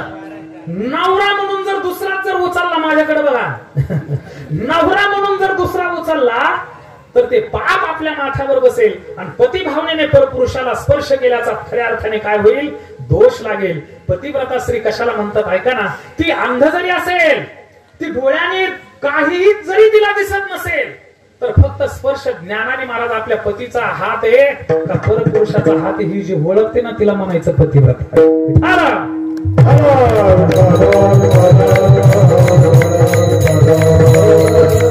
आता पती भावनेने जर दुसरा उचलला तो आपला जर नाही निघाला तर आता यांचं पातिव्रत्य धोक्यामध्ये होतं. पुन्हा हातपाय पडल्या महाराज अनुसया मातेच्या. अनुसया मातेला सांगितलं, माते अहो आमचे पतिराज आम्हाला पुन्हा परत प्राप्त करून द्या, आमचे नवरे आम्हाला दे.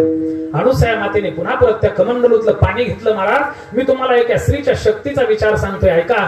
अनुसया मातेने आपल्या हातामध्ये ते कमंडलूतलं पाणी घेतलं, अभिमंत्रित करून त्या तीनही देवाच्या अंगावर शिंपडलं आणि शिंपडल्याबरोबर आपल्या मूळ स्वरूपामध्ये तीनही देव आले बरं का. भगवान विष्णू, भगवान ब्रह्मदेव, भगवान शिवजी. आणि मूळ स्वरूपामध्ये आल्याच्या नंतर महाराज हे त्यांच्या बायका होत्या ना, धावत पळतच आपापल्या नवऱ्याकडे गेल्या, नवऱ्याच्या हात पकडले ना अशा ओढतच घेऊन निघाल्या बरं का. ऐका, ओढत घेऊन निघाल्याबरोबर महाराज देव सुद्धा त्यांच्या पाठीमागे चालले.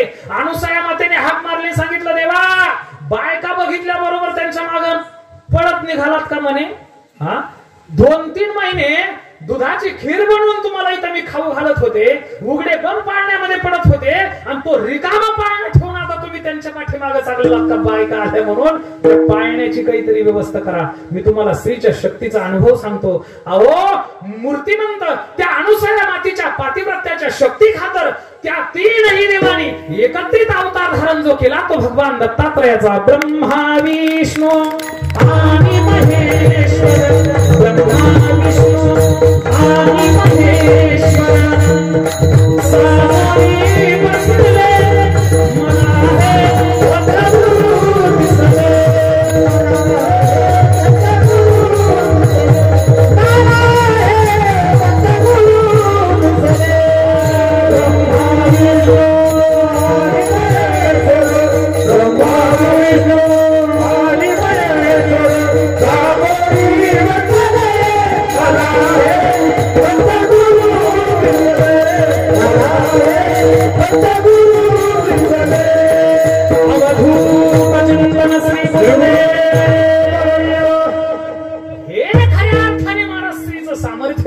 ही खऱ्या अर्थाने स्त्रीची ताकद आहे. तिच्या पातिव्रत्यामध्ये एवढी ताकद आहे, साक्षात मूर्तिमंत तीनही देव दत्त स्वरूपामध्ये या मृत्यू लोकामध्ये तिने अवतीर्ण केलेत महाराज. म्हणून तर भगवान दत्तात्रयाचा जन्म उत्सव साजरा करायला तुम्हाला आम्हाला भेटतोय. हे एका स्त्रीचं सामर्थ्य.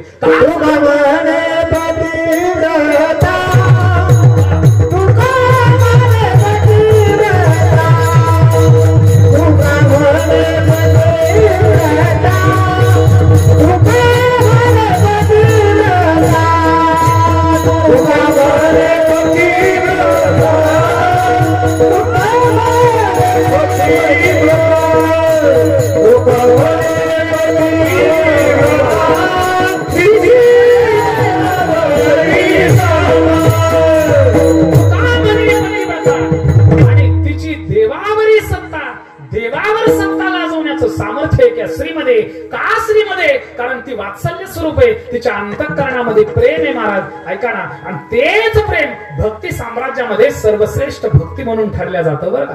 बरं भक्तीमध्ये प्रेमच महत्वाचं आहे का नाही, त्या प्रेमाच्या सुद्धा काही भावना सांगितल्यात बरं का. ऐका, झालं 10 मिनिटांमध्ये मी सेवा संपवणार आहे, माझा वेळ संपलाय बरं का. ऐका, प्रेम महत्वाचं आहे भक्तीमध्ये.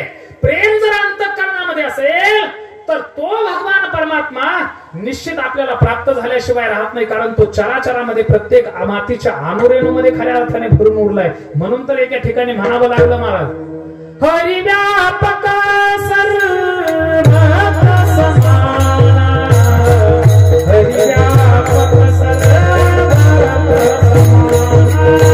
हरी व्यापक सर्व समाना, हरी व्यापक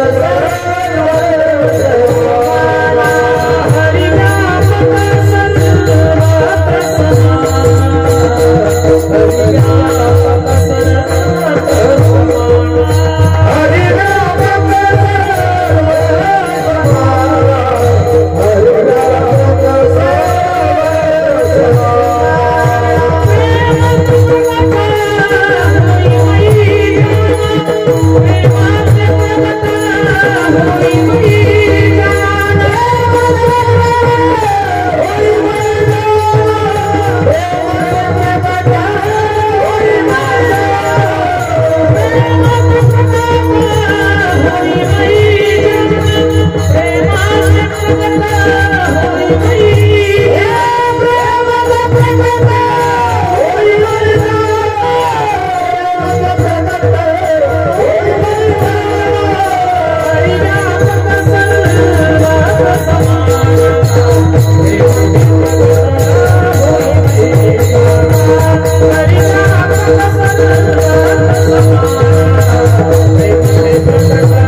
निकट होई मै जाना. अंतःकरणामध्ये जर प्रेम असेल ना तर तो भगवान परमात्मा दूर नाही, तुका म्हणे आम्हा जवळीच आहे आणि सुख दुःख साहे पांडुरंग.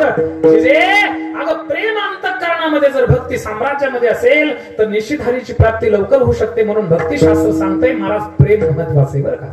त्या प्रेमाचे काही प्रकार सांगितले शास्त्रकाराने. एक आहे मधुवत प्रेम, एक आहे लाक्षावत प्रेम आणि एक आहे घृतवत प्रेम. आता घृतवत प्रेम कशाला म्हणायचंय? सप्ताहाला महाराज माळ घालावी वाटते, त्याला वारकरी व्हावं वाटतं, कीर्तन ऐकावं वाटतं, भजन करावं वाटतं बरं का. ऐका, आतापर्यंत हाडकं चगळून चगळून दात पडलेत म्हणे, बॅरलची बॅरल आपण पिऊन उलटून फेकून दिलेत.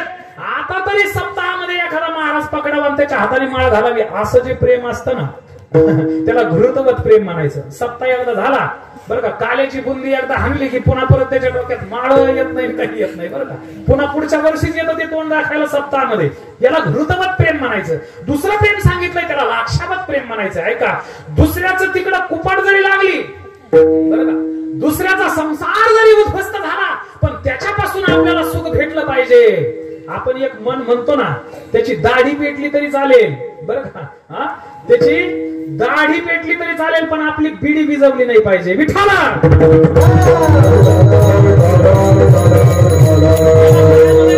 लाक्षावत प्रेम म्हणायचंय बरं का.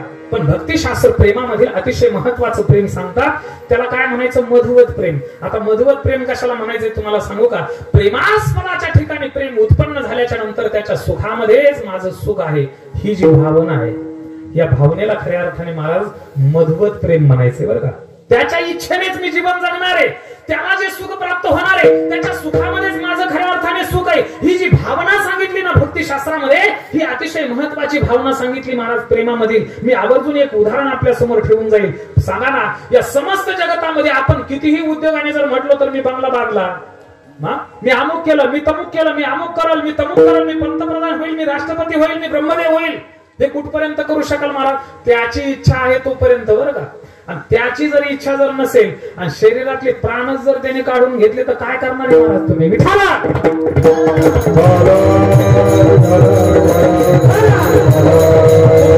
त्याच्या इच्छेने जीवन जगणं हे देखील एक प्रकारची महाराज भक्ती ठरू शकते बरं का. त्याला मधुवत प्रेम म्हणायचं. मी एक आवर्जून आठवलं म्हणून उदाहरण आपल्या समोर सांगून जाईल. झालं 10 मिनिटांमध्ये मी कीर्तन संपवणार आहे माझ्या वेळेमध्ये, अजिबात काळजी करू नका. आठवलं म्हणून एक उदाहरण सांगून जाईल मला. तुम्हाला माहितीये कौरव पांडवांचं युद्ध झालं. कौरव पांडव आपापसामध्ये लढले महाराज. एवढं तुंबड युद्ध सुरू झालं कुरुक्षेत्राच्या त्या रणभूमीमध्ये. आणि तेवढ्यामध्ये भगवान गोपाळ श्रीकृष्णाने भक्तराज अर्जुनाला महाराज रथामध्ये टाकलं बरं काय. आणि रथामध्ये टाकल्याबरोबर लांब असं घेऊन गेले. लांब घेऊन गेल्याच्या नंतर नेमकी हीच संधी मला त्या कौरवाने हेरली आणि त्यांनी चक्रव्यूहाचं निर्माण केलं. कारण त्यांना माहिती होतं कौरव त्या पांडवामध्ये फक्त दोघालाच या चक्रव्यूहाचं भेदन करण्याचं ज्ञान आहे. एक तर अर्जुनाला तो अनुपस्थित आहे खऱ्या अर्थाने या युद्धामध्ये, आणि दुसरं ज्ञान आहे ते अभिमन्यूला आहे. तो निश्चित या चक्रव्यूहाचं भेदन करण्याचा प्रयत्न करेल आणि आपण त्याला मारू. महाराज त्या कौरवाने चक्रव्यूहाचं निर्माण केलं. संपूर्ण पांडव सैन्य नस्तनाबूत होतं की काय अशी काहीशी वेळ आली महाराज. तेवढ्यामध्ये पराक्रम गाजवण्याकरता हातामध्ये शस्त्र धारण केलं अभिमन्यूने. माझ्याकडे लक्ष द्या बरं का. अभिमन्यूने शस्त्र हातामध्ये धारण केलं आणि चक्रव्यूहाचं भेदन करत करत करत आतमध्ये गेला. अहो त्याला अर्धवट ज्ञान होतं, चक्रव्यूहाचं भेदन करण्याचं ज्ञान होतं, पण त्या चक्रव्यूहातून बाहेर कसं पडायचं याचं ज्ञान त्या अभिमन्यूकडे नव्हतं बरं का. चारही बाजूने त्या कौरव सैन्याने त्याला वेढलं आणि वेढल्याबरोबर सपासप त्याच्यावर वार करून त्याला तिथं मारलं महाराज. ऐका ना, सगळ्या अंगामधून रक्त वाहत होतं. संपूर्ण अंग, प्रत्येक अंगाचं एकही शरीरामधील असं अंग नव्हतं की तिथं जखम झालेली नव्हती, तिथे वार झालेला नव्हता. मूर्छापन्न अवस्थेमध्ये तो अभिमन्यू तडफत पडलेला होता महाराज. तेवढ्यामध्ये दडदड दडदड करत अर्जुनाचा रथ भगवान गोपाल श्रीकृष्ण रणांगणामध्ये घेऊन आले. बघता बघता कौरवांना महाराज ही वार्ता कळाली. अरे पांडवांना दुःख झालं होईल, यामध्ये मोठं नबल नाही. कौरव सुद्धा रडले महाराज अभिमन्यू रणांगणामध्ये पडल्याबरोबर. ऐका ना, कौरव सुद्धा रडायला लागले. एवढा लोकप्रिय होता प्रति अर्जुन म्हणून त्या अभिमन्यूकडे पाहायला जायचं. तेवढ्यामध्ये भगवान गोपाल श्रीकृष्णाने रथ तिथे आणला. अर्जुनाच्या कानावर स्वतःचा एकुलता एक मुलगा धरातीर्थी पडला ही वार्ता गेली. धावत पडत अर्जुनाने रथामधून उडी मारली. धावत पडत अभिमन्यूच्या जवळ गेला. अभिमन्यूचं ते प्रेत जे होतं ते प्रेत कसं तरी सावरलं महाराज त्याने आणि त्याचं सिरकमल आपल्या मांडीवर घेतलं. डोक्यावरून हात फिरवायला लागला. घळघळ अश्रू व्हायला लागले अर्जुनाच्या डोळ्यामध्ये. तेवढ्यामध्ये महाराज भगवान गोपाल श्रीकृष्ण तिथे आले. अभिमन्यूचं प्रेत पाहिल्याबरोबर अरे जो गीतेमध्ये सांगतोय सुख दुःखे समे कृत्वा लाभा लाभू जया जयो, जो स्वतः म्हणतोय सुख दुःख हे समान असतं, महाराज तो भगवान गोपाळ श्रीकृष्ण सुद्धा रडायला लागला हो, त्याच्या सुद्धा डोळ्यातून पाणी यायला लागलं. ते अभिमन्यूचं प्रेत पाहिल्याबरोबर सगळे रडायला लागले, विरह करायला लागले. आणि रडत असताना महाराज अर्जुनाच्या समोर एक प्रश्न निर्माण झाला, याची जी आई आहे ना त्या आईला कोण जाऊन सांगेल की तुझा एकुलता एक मुलगा मरण पावलाय. कारण त्या सुभद्रेकडं जर सांगण्याकरता एखादा जर गेला तर त्याला ती श्राप दिल्याशिवाय राहणार नाही. कुठलाही प्रश्न पांडवाच्या बाजूने निर्माण झाला की त्याचं एकुलतं एक उत्तर असायचं आणि ते म्हणजे भगवान गोपाल श्रीकृष्ण. गोपाल श्रीकृष्ण आणि त्या गोपाल श्रीकृष्णाला अर्जुनाने निहाळलं. महाराज धावत पळत येऊन घट्टाशी मिठी मारली, सांगितलं कृष्णा, ए कृष्णा, अरे माझा एकुलता एक मुलगा रणांगणामध्ये पडला रे, एकुलता एक मुलगा धारातीर्थी पडलाय. जी गोष्ट घडू नये ती घडून चुकली, पण याची आई असणारी जी सुभद्रा आहे ना त्या सुभद्रेला कोण जाऊन सांगेल की तुझा मुलगा मरण पावलाय म्हणून. एक काम कर ना कृष्णा, तू जातोस का? महाराज भगवान गोपाल श्रीकृष्णाने तर असं कोपरापासूनच हात जोडले, सांगितलं अर्जुना तिच्याकडे पाठवू नको म्हणे मला, हे तुमचं घरचं प्रकरण आहे, ते घरचं घरी तुम्ही ते काय करा तिकडे मिटवा म्हणे, माझ्यापर्यंत आणू नका. हा काही जरी झालं की तुम्हाला मीच बरा दिसतो, आता मी जाणार नाही म्हणे, तिकडे बघ तुला काय करायचं तर. पण अर्जुन देखील चतुर होता महाराज. अर्जुन म्हणायला लागला कृष्णा, हे जर आमच्या फक्त घरचं प्रकरण असतं तर मी मिटवलं असतं रे, हे तुझ्या बहिणीचं देखील प्रकरण आहे, तुला जावं लागेल बरं का, हे तुझ्या बहिणीचं प्रकरण आहे, तुला जावं लागेल. नाविलाज झाला महाराज. भगवान गोपाल श्रीकृष्ण मंद मंद पावले टाकीत सुभद्रेच्या महालाच्या जवळ आले. ऐका बरं का, दोनही दरवाजावरती हात टेकवले आणि हात टेकवल्याबरोबर त्या दरवाजामध्ये आतमध्ये डोकावून महाराज भगवान गोपाल श्रीकृष्णाने पाहिलं सुभद्रा आपल्या मंचकावरती पलंगावरती बसलेली होती. महाराज मंद मंद पावले टाकीत कृष्ण त्या सुभद्रेच्या दिशेने चालले.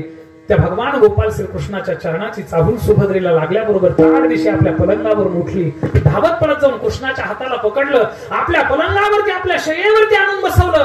भगवान गोपाल श्रीकृष्णाचे पाय ताटामध्ये घेतले, जांबुदस्त हातामध्ये घेऊन सुंदर प्रकारचं महाराज विष्णू तीर्थ म्हणून ते तीर्थ आपल्या हातामध्ये घेतलं. अकाल मृत्युहरणम सर्व व्याधी विनाशनम विष्णोपादोदकम तीर्थ जठरे धारयामी, ते विष्णू तीर्थ म्हणून प्राशन केलं. आणि प्राशन केल्याबरोबर अलगद असं भगवान परमात्म्याने उचललं महाराजांना आपल्या शेजारी बसवलं. तिचा हात आपल्या हातामध्ये घेतला आणि सांगितलं सुभद्रे, ए सुभद्रे, जर या सुभद्रेला सांगितलं की तुझा अभिमन्यू मरण पावलाय, हिला धक्का बसल, ही पागल होईल, ही वेडी होईल, मला शिव्या श्राप देईल, म्हणून भगवान परमात्म्याने महाराज प्रस्तावना सुरू केली बरं का. भगवान परमात्मा म्हणू लागले सुभद्रे, ए सुभद्रे, तुला माहिती नाही का म्हणे आपला अभिमन्यू. महाराज अभिमन्यूचं नाव ऐकल्याबरोबर सुभद्रा म्हणू लागली, होणार आहे कृष्णा, अरे मुलगा भावा तो अभिमन्यू सारखा किती शूर किती पराक्रमी, अरे प्रति अर्जुन म्हणून ज्याच्याकडे पाहिलं जातं म्हणे कृष्णा, एकुलता एक मुलगा मला प्राप्त झाला, माझी कूस भरून पावली रे कृष्णा. भगवान गोपाल श्रीकृष्ण म्हणू लागले, अगं पुढचं ऐकून घे ना, अगं पुढचं मी काय सांगतोय ते तर ऐकून घे ना.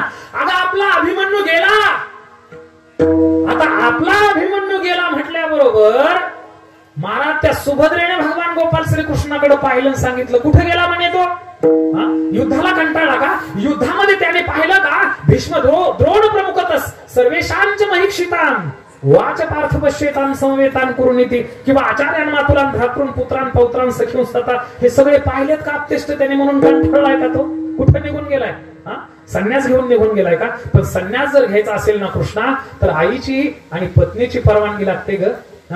पत्नीची आणि आईची परवानगी असल्याशिवाय संन्यास धर्म स्वीकारता येत नाही. मला न विचारता कस काय निघून गेला. त्यावेळेस भगवान गोपाल श्रीकृष्ण म्हणू लागले, अगं पुढचं ऐकून घे ना, आपला अभिमन्यू गेला म्हणजे तो कधीही न येण्याकरता गेला ग, म्हणजे तो मरण पावला.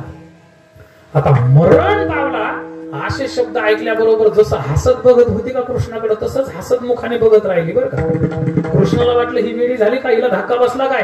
भगवान गोपाल श्रीकृष्णाने दोनही हाताला पकडलं, हलवलं महाराज तिला, सांगितलं सुभद्रे, अगं मी काय म्हणतोय ऐक, तुझा एकुलता एक मुलगा रणांगणामध्ये मरण पावलाय, तरी सुद्धा सुभद्रा रडत नाही, डोळ्यातून एकही थेंब बाहेर येऊ देत नाही महाराज. भगवान गोपाल श्रीकृष्णाने विचारलं, का ग म्हणे एकुलता एक तर मुलगा होता ना तुझा, तुला माहितीये का एकुलता एक मुलगा जर आईपासून काळाने हिरावून जर घेतला तर त्या आईला किती दुःख असतं, फक्त ही ती आईच सांगू शकते. तुझा एकुलता एक मुलगा होता का. आता मात्र महाराज सुभद्रा सावध झाली बरं काय. सुभद्रा म्हणायला लागली, होणार आहे कृष्णा, एकुलता एक मुलगा होता माझा तो. 9 महिने 9 दिवस माझ्या उदरामध्ये मी त्याला खऱ्या अर्थाने वागवलं रे. तळहाताच्या फोडाप्रमाणे त्याला वाढवलंय, जगवलंय.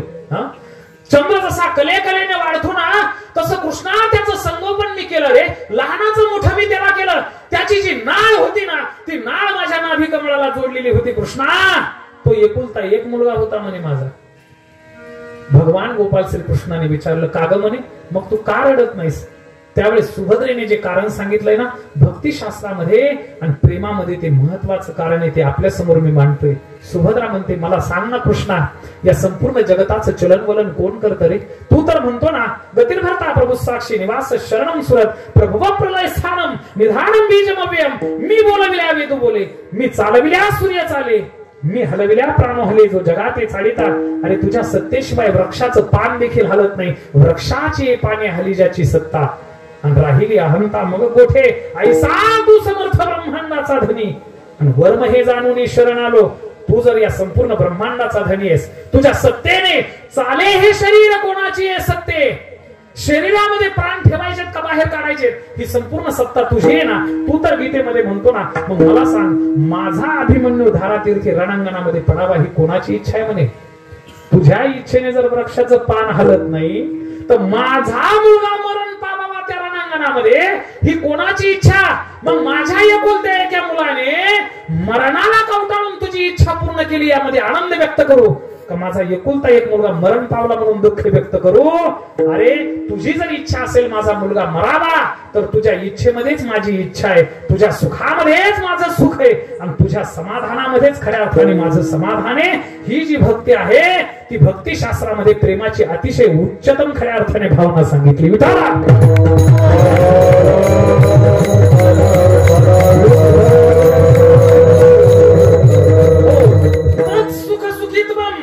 त्याच्या सुखाने, प्रेमास्पदाच्या ठिकाणी प्रेम उत्पन्न झाल्याच्या नंतर त्याच्या सुखामध्येच माझं सुख आहे, ही जी भावना सांगितली, ही अतिशय महत्वाची भावना. आता ऐका, प्रेम महत्वाचं आहे का भक्तिशास्त्रामध्ये? शास्त्रकारांनी सांगितलं महाराज, प्रेम सुद्धा महत्वाचं नाही बरं का. याच्या पुढची एक भावना सांगितली, जे प्रेम, ऐका बरं का, कान उघडे ठेवून ऐका, झालं 5 मिनिट कीर्तन राहिलं आपलं आता. याच्या पुढची एक भावना सांगितली भक्तिशास्त्राने, प्रेम महत्वाचं नाही भक्तिशास्त्रामध्ये, फक्त याच्याही पुढची एक भावना सांगितली, आणि ती भावना जर कुठली असेल तर त्याला मिलनाची भावना म्हणायचं बरं का. मिलन. ज्या प्रेमामध्ये मिलन होत नाही ना महाराज, त्या प्रेमाला वांज प्रेम म्हटलं जातं. विठाला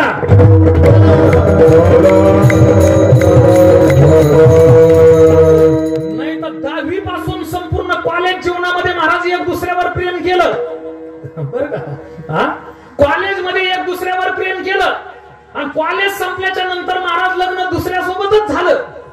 काय उपयोग आहे त्या प्रेमाला? ते प्रेम वांज प्रेम ठरलं जातं महाराज. एक तर प्रेम निर्माण व्हावं, आणि प्रेम निर्माण झाल्याच्या नंतर महाराज मिलन व्हावं बरं का. मिलन व्हावं, मिलन ही दुसरी भावना सांगितली बरं का. ज्या प्रेमामध्ये मिलन होत नाही त्या प्रेमाला वांज प्रेम म्हटलं जातं. मिलन ही भावना सांगितली, आणि याच्याही पुढे महाराज एक भावना सांगितली, मिलनच ही भावना सांगितली नाही बरं का. ऐका, एक तर त्या देवाविषयी प्रेम निर्माण व्हावं अंतःकरणामध्ये, त्या देवाच्या प्राप्तीविषयी, त्या भगवान परमात्म्याच्या भेटी विषयीची तळमळ अंतःकरणामध्ये निर्माण व्हावी, त्याचं मिलन व्हावं, आणि मिलनच ही भावना सांगितली नाही. भक्ती शास्त्रामध्ये सर्वश्रेष्ठ भावना जर कुठली सांगितलं असेल तर तिला विरहाची भावना असं म्हणायचं महाराज. कोणती भावना सांगितली? विरहाची. का विरहाची भावना सर्वश्रेष्ठ सांगितली? कारण मिलनामध्ये प्रेमास्पदाचं चिंतन थांबतं महाराज. ऐका, कॉलेजच्या जीवनामध्ये केलेलं प्रेम लग्नामध्ये परिवर्तित झाल्याच्या नंतर ते प्रेम राहत नाही. मिलनामध्ये प्रेमास्पदाचं प्रेम थांबतं, चिंतन थांबतं, आणि विरहामध्ये प्रेमास्पदाचं चिंतन नित्य अंतःकरणामध्ये होतं. म्हणून भक्तिशास्त्र सांगते महाराज, विरह ही भावना सर्वश्रेष्ठ भावना म्हणून सांगितली. बघा त्या काय गोपिका होत्या महाराज बरं का. झाला अगदी 5 मिनिटांमध्ये मी कीर्तन संपवणार आहे, माझ्याकडे लक्ष द्या महाराज. उद्धवाला एकदा अहंकार झाला, माझ्यासारखा भक्त नाही या जगामध्ये. भगवान गोपाल श्रीकृष्णाने असं जवळ घेतलं आणि सांगितलं, उद्धवा खरंच तू माझा अनन्य भक्त, एक काम कर ना, त्या वृंदावनामध्ये जा म्हणे, गोकुळामध्ये बरं का. आणि गोकुळामध्ये गेल्याच्या नंतर महाराज त्या वृंदावनामध्ये आल्याच्या नंतर उद्धव असा रथामध्ये बसला, दरदर करत रथ तिथं आणला, आणि रथ आणल्याच्या नंतर महाराज वृंदावनामध्ये उतरला बरं का. उतरल्याच्या नंतर तिकडून एक गवळण अशी भला मोठा दगड कडेवर घेऊन इकडं तिकडं फिरत होती. उद्धवाने पाहिलं महाराज, माझ्याकडे लक्ष द्या. उद्धवाने पाहिलं ते एवढा मोठा भला मोठा दगड कडेवर घेतला होता, इकडे तिकडे चक्र मारत होती. उद्धव म्हणू लागले, अगं ए गवळणी, अगं ए गोपिके, अगं वेडी झालीस का म्हणे, ते दगड खाली टाक म्हणे, ते वजन होत नाही का तुला कडेवर घेऊन इकडे तिकडे बोंबलत फिरत राहिली. ती गवळण म्हणू लागली, अरे तुझ्या काय डोळ्याचे खासलं गेले का म्हणे उद्धवा, तुला हा दगड दिसतो का, मी माझ्या भगवान गोपाल श्रीकृष्णाला खेळवते म्हणे, शांत बस. तो काय शांत बसलेला आहे. महाराज त्या दगडामध्ये सुद्धा कृष्ण बघत होत्या. एक गवळण तर अशी भली मोठी मांडी घालून बसलेली होती, भला मोठा एक दगड मांडीवर घेतलेला होता आणि त्या दगडालाच असं थापटत होती बरं का. उद्धव तिथं गेले, उद्धव म्हणायला लागले, गवळणी अगं वेडी झालीस का, काय करायला लागली, तो दगड खाली फेक म्हणे, मांडी दुखत पाय दुखत. ती गवळण म्हणू लागली, अरे तुला दगड दिसतो का म्हणे, मी कृष्णाला झोपवते, अजिबात कल्पना करू नको, अजिबात बोलू नकोस म्हणे, तो उठेल. अरे त्या दगडामध्ये सुद्धा त्या कृष्ण बघत होत्या. महाराज तिथं तर याचे सगळे पूर्ण अवयव शांत झाले महाराज या उद्धवाचे. थरथर कापायला लागलं, ते असं हाताच्या मुष्टी मिळवल्या, थरथर कापायला लागलं. अहो यांच्यासारखी माझ्या जीवनामध्ये अवस्था नाही, आणि मी स्वतः कृष्णाचा अनन्य भक्त, सर्वश्रेष्ठ भक्त म्हणून घेत होतो, यांच्यासारखी अवस्था माझ्या सुद्धा जीवनामध्ये नाही. एक गवळणीकडे गेले, ती वेणीफण करत होती, एक गवळण दगडालाच आंघोळ घालत होती बरं का. सगळ्या गवळणीची त्या अवस्था पाहिली. काही दिवस काही काळ त्या गोपिकेंच्या सानिध्यामध्ये उद्धव राहिले, त्यांच्या चरणाची धुळी घेतली, त्या धुळीने आंघोळी केली महाराज. संपूर्ण कपाळाला, अंगाला ती संपूर्ण ती जे रजकण होते ते रजकण गोपिकांचे त्याने लावले. काही काळ उद्धवजी तिथं वास्तव्य करू लागले. आणि ज्या वेळेस महाराज त्या गोपिकांचा निरोप घेऊन निघाले ना, निरोप घेतल्याच्या नंतर गवळणीला असं एकत्रित बसवलं, सांगितलं, का रे म्हणे, मी आता द्वारकेला चाललोय कृष्णाकडे, तुमचा कोणाचा काही निरोप असला तर माझ्याजवळ सांगा, मी त्याला सांगतो म्हणे.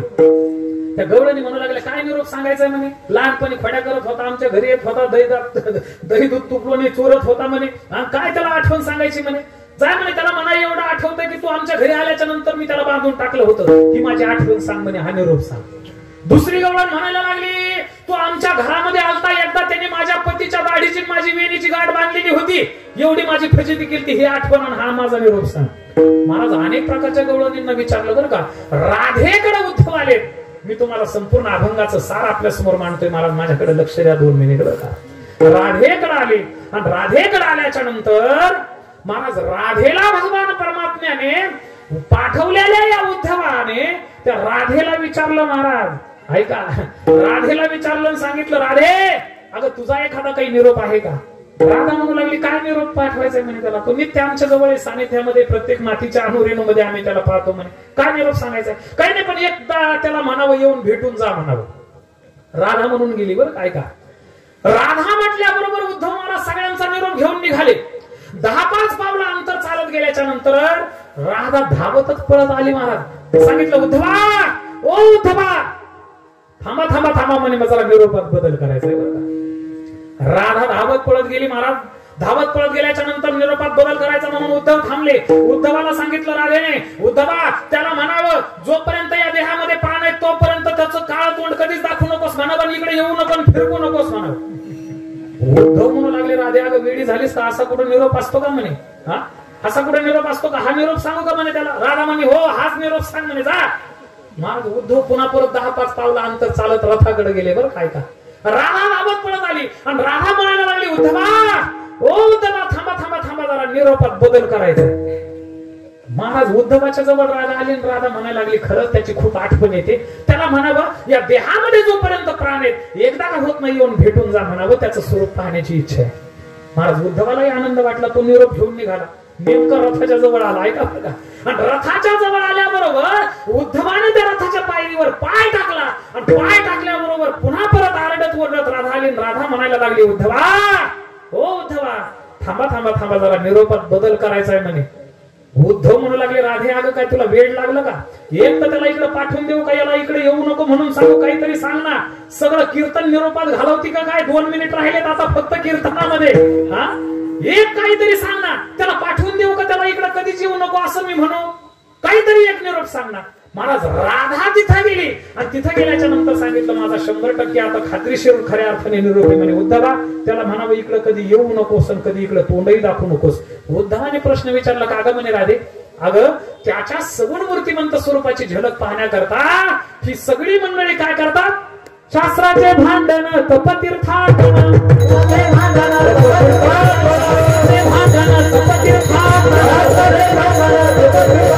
पूर्वीचे भ्रमण याग साधी,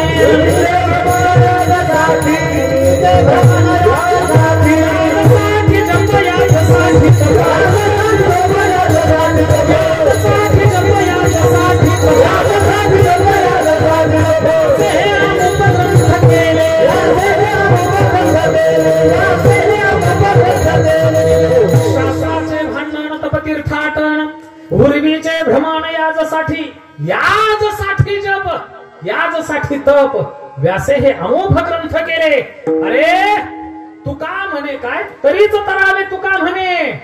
ही जी सगळी मंडळी रात्रंदिवस परिश्रम करतात आहे ना, अरे योगीजन मंडळी आपल्या पायाच्या अंगठ्यावरती उभा राहून तपश्चर्या करतात ना, त्याने स्वप्नामध्ये कधीतरी येऊन आपल्या सगुण मूर्तिमंत स्वरूपाची झलक दाखवण्याकरता. आणि तू खुशाल म्हणते त्याला म्हणावं इकडे येऊ नकोस आणि तोंड दाखवू नकोस म्हणावं का? राधेने जे कारण सांगितले ना ते अतिशय महत्वाचे. महाराज माझ्याकडे लक्ष द्यावं का? राधा म्हणायला लागली मी का त्याला इकडे येऊ नका म्हणते, त्याच्या पाठीमागचं कारण तुम्हाला सांगू का? मिलनामध्ये प्रेमास्पदाचं चिंतन थांबतं, तो आमच्यापासून दूर आहे ना. आम्ही त्यांच्या नित्य स्मरणात आहोत आणि भक्तिशास्त्रामध्ये महाराज त्या भगवान परमात्म्याच्या चिंतनाविना मन रिकामं राहणं, अंतःकरण रिकामं राहणं, हृदय रिकामं राहणं हे भक्तिशास्त्राला मान्य नाही. म्हणून भक्तिशास्त्रामध्ये सर्वश्रेष्ठ भावना जर कुठली सांगितली असेल तर ती विरहाची सांगितली. ती विरहाची अवस्था नेमकी कशी असते? अभंगाच्या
विठोद्वार रखुमारी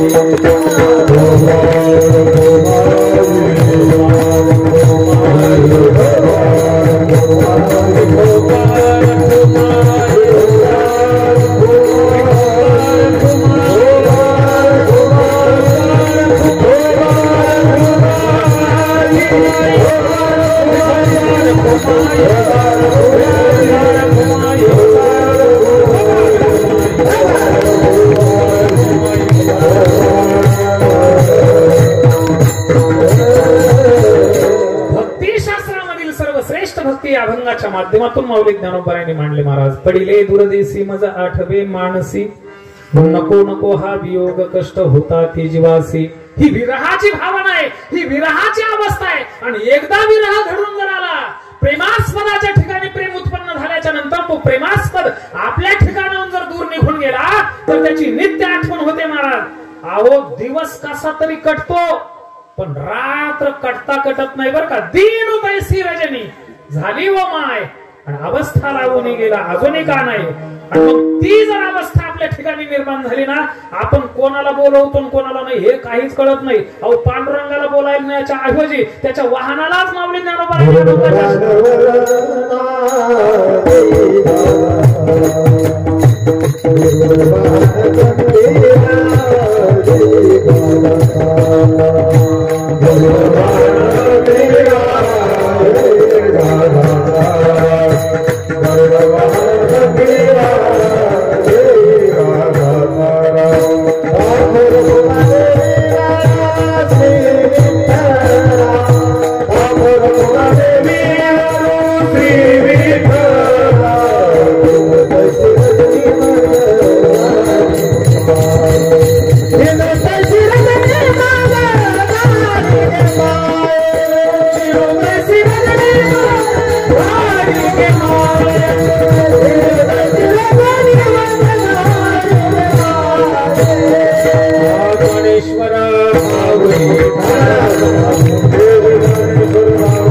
नको नको हा वियोग कष्ट होता ती जीवासी. दिनो तैसी रजनी झाली हो माय, अवस्था लावून गेला अजून का नाही. गरुड वाहना गंभीरा येई गा दातारा, बाप रखुमा देवी वरा श्री विठ्ठला. दिनो तैसी रजनी झाली हो माय, अवस्था लावून गेला अजूनही का नाही. विरहिणी प्रकरणातला हा भंग होता. स्त्री शक्तीचा खऱ्या अर्थाने जागर आपल्या या ठिकाणी खऱ्या अर्थाने मला मांडायचा होता. दुसरी गोष्ट, भगवान दत्तात्रयाचा जन्म उत्सवानिमित्त या सप्ताहाचं आयोजन आहे म्हणून दत्त भगवान परमात्म्याबद्दलही मला बोलायचं होतं. आणि तिसरी गोष्ट म्हणजे आज गीता जयंती. महाराज, धर्मशास्त्र खऱ्या अर्थाने काय असेल या विश्वामधील तर ते गीता आहे. आणि स्वतः लोकविलक्षण ग्रंथ आहे महाराज हा गीता. जगाच्या पाठीवरती अनेक प्रकारचे वाङ्मय झालेत, वेद आहेत, उपनिषद आहेत, किंवा पाश्चात्य संस्कृतीचे घ्या किंवा इतर धर्माचे तुम्ही घ्या, बायबल घ्या बरं का, कुराण घ्या. मला सांगा त्यांच्या जयंत्या साजऱ्या करण्याची प्रथा आहे का? जगाच्या पाठीवरती एकमेव असा धर्मग्रंथ आहे की ज्याची जयंती साजरी केल्या जाते. आणि तो धर्मग्रंथ जर कुठला असेल तर ते गीताशास्त्र आहे महाराज. बरं का, गीताशास्त्र आहे, त्याचीच फक्त जयंती केल्या जाते.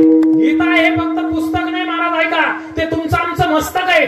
मानवाचा आचार विचार धर्म या ग्रंथामध्ये खऱ्या अर्थाने वारकरी संतांनी ग्रंथित केलेला आहे. माय माऊली ज्ञानेश्वरी अवतीर्ण केली भाष्य म्हणून माऊली ज्ञानोबरायांनी, बरं का, शंकर भाष्य म्हणून खऱ्या अर्थाने निर्माण केलं श्रीमद शंकराचार्यांनी. गीतेवरती जेवढे ग्रंथ निर्माण झालेत ना, भाष्य ग्रंथ महाराज, तेवढे कुठल्याही धर्मग्रंथावर झालेले नाहीत. बरं का, म्हणून गीतेचं महत्व अधिक आहे. आणि अशा या गीतेचं सुंदर प्रकारचे आज जयंतीचा पर्व काल आहे. बरं का, आणि या पर्व कालाच्या निमित्ताने ही कीर्तन रूपी सेवा माझ्याकडे आली. यथामथी यथावकाश आपल्या समोर या संपूर्ण अभंगाचं चिंतनासहित सर्व प्रसंगाचं खऱ्या अर्थाने मांडणी अगदी अल्प वेळेमध्ये करण्याचा प्रामाणिक प्रयत्न मी केला. या कीर्तन सत्राकरता ही सगळी महाराज मंडळी, अतिशय पूजनीय महाराज मंडळी, वारकरी संप्रदायाची निष्ठेने खऱ्या अर्थाने सेवा करणारी मंडळी. मोठमोठ्या सप्ताहामध्ये महाराज ही मंडळी उपलब्ध होत नाहीत, पण या छोट्या खऱ्या अर्थाने ठिकाणी ही सगळी मंडळी, कलाकार मंडळी इथे एकत्रित येतात. आमची सोनू भैया बघा, त्याचा स्वभावच एवढा भारी आहे ना. त्याचे सगळे मित्र आहेत ना, ते माझे शिष्य आहेत, आळंदीमध्ये शिकलेले. हे शंकर झालं, विकास महाराज झाले, ही सगळी मंडळी बरं का. आणि तो नेहमी तिथं आळंदीमध्ये येतो. आणि आळंदीमध्ये आल्याच्या नंतर महाराज एवढा गोड स्वभाव आहे त्याच्या, त्या मधुरवाणीने गोड स्वभावाने खऱ्या अर्थाने आपलंस करून घेतो. बरं का, म्हणून सोनू भाईने विनंती केली, गुरुजी आम्हाला वाटतं तुम्हाला प्रत्येक वेळी इकडं आमचे जिथं जिथं नियोजन असतील तिथं तिथं बोलवावं, पण आम्हाला असं वाटतं की तुम्हाला आळंदीवरून पुन्हा एवढा प्रवास करण्याकरता उगाच नसलं त्रास दिल्यासारखं होतं, म्हणून तो कधी कधी लाजतो बरं का बोलायला. पण मी त्याला सांगितलं काही हरकत नाही, तुमच्याच परिसरामध्ये इथं पैठण परिसरामध्ये ते कोणतं कडेठाण म्हणून एक गाव आहे, तिथं देवीचं लक्ष्मी मातेचं मंदिर आहे महाराज, सुंदर प्रकारचं भव्य दिव्य. तिथं भव्य दिव्य स्वरूपाचा अखंड हरिनाम सप्ताह तथा श्रीमद रामचरित्र चिंतन कथा उद्यापासून माझी सुरू आहे. तिथं रामायण सुरू आहे, तिथं कुठं त्या कडेठाणमध्ये. आणि म्हणून मी म्हटलं काही हरकत नाही, चलता चलता इकडच्या तुझ्या काय सेवा असतील त्या करून घेतो, अजिबात काळजी करू नको. म्हणून त्याच्या माध्यमातून तुम्हासारख्या प्रेमळ श्रोत्रगांचं दर्शन खऱ्या अर्थाने घडलं. या भोसले कुटुंबाचंही खऱ्या अर्थाने भेट झाली महाराज. अतिशय सुंदर प्रकारचं गुण्या गोविंदाने एकत्रित नांदून बरं का, एकत्रित राहून सुंदर प्रकारचा हा उत्सव पार पाडण्याकरता हातभारती हे लावतात. तुम्ही सर्व ग्रामस्थ मंडळी त्याला सहकार्य करतात, म्हणून तुम्हाला सुद्धा द्यावे तेवढे धन्यवाद. थोडेसे दोनही मृदंगाचे माझ्या संस्थेचे ज्येष्ठ विद्यार्थी आणि संस्थेचे अध्यापक श्री हरिभक्तीपरायण विकास महाराज चिंचगिरी हे देखील उपलब्ध झाले. आमचे सार्थक महाराज माझ्या संस्थेचे विद्यार्थी तेही इथे उपस्थित आहेत. ही सगळी महाराज मंडळी, बाळ गोपाळ मंडळी, महाराज मंडळी, या सर्वांच्या चरणारविंदामध्ये तुम्हा सर्व मायबाप श्रोतरागांच्या चरणारविंदामध्ये समर्पित सेवा करतो, सेवेला पूर्ण विराम देतो. जाता जाता तुमच्या करता एकच त्या भगवान परमात्म्याकडे मागणी मागेल की प्रभू एकमेकांच्या हृदयामधील अंतःकरणामधील प्रेम असंच वृद्धिंगत होत राहावं. आणि तुमच्या सर्वांकरता बरं का, तुमच्या सर्वांकरता भगवान परमात्म्याकडे एवढीच एक मागणी मागेल की सर्वांना सुख लाभावे, लाभो आरोग्य संपदा, भावे कल्याण सर्वांचे, दुःखी कुणी असू नये. विठ्ठल जय जय विठ्ठल.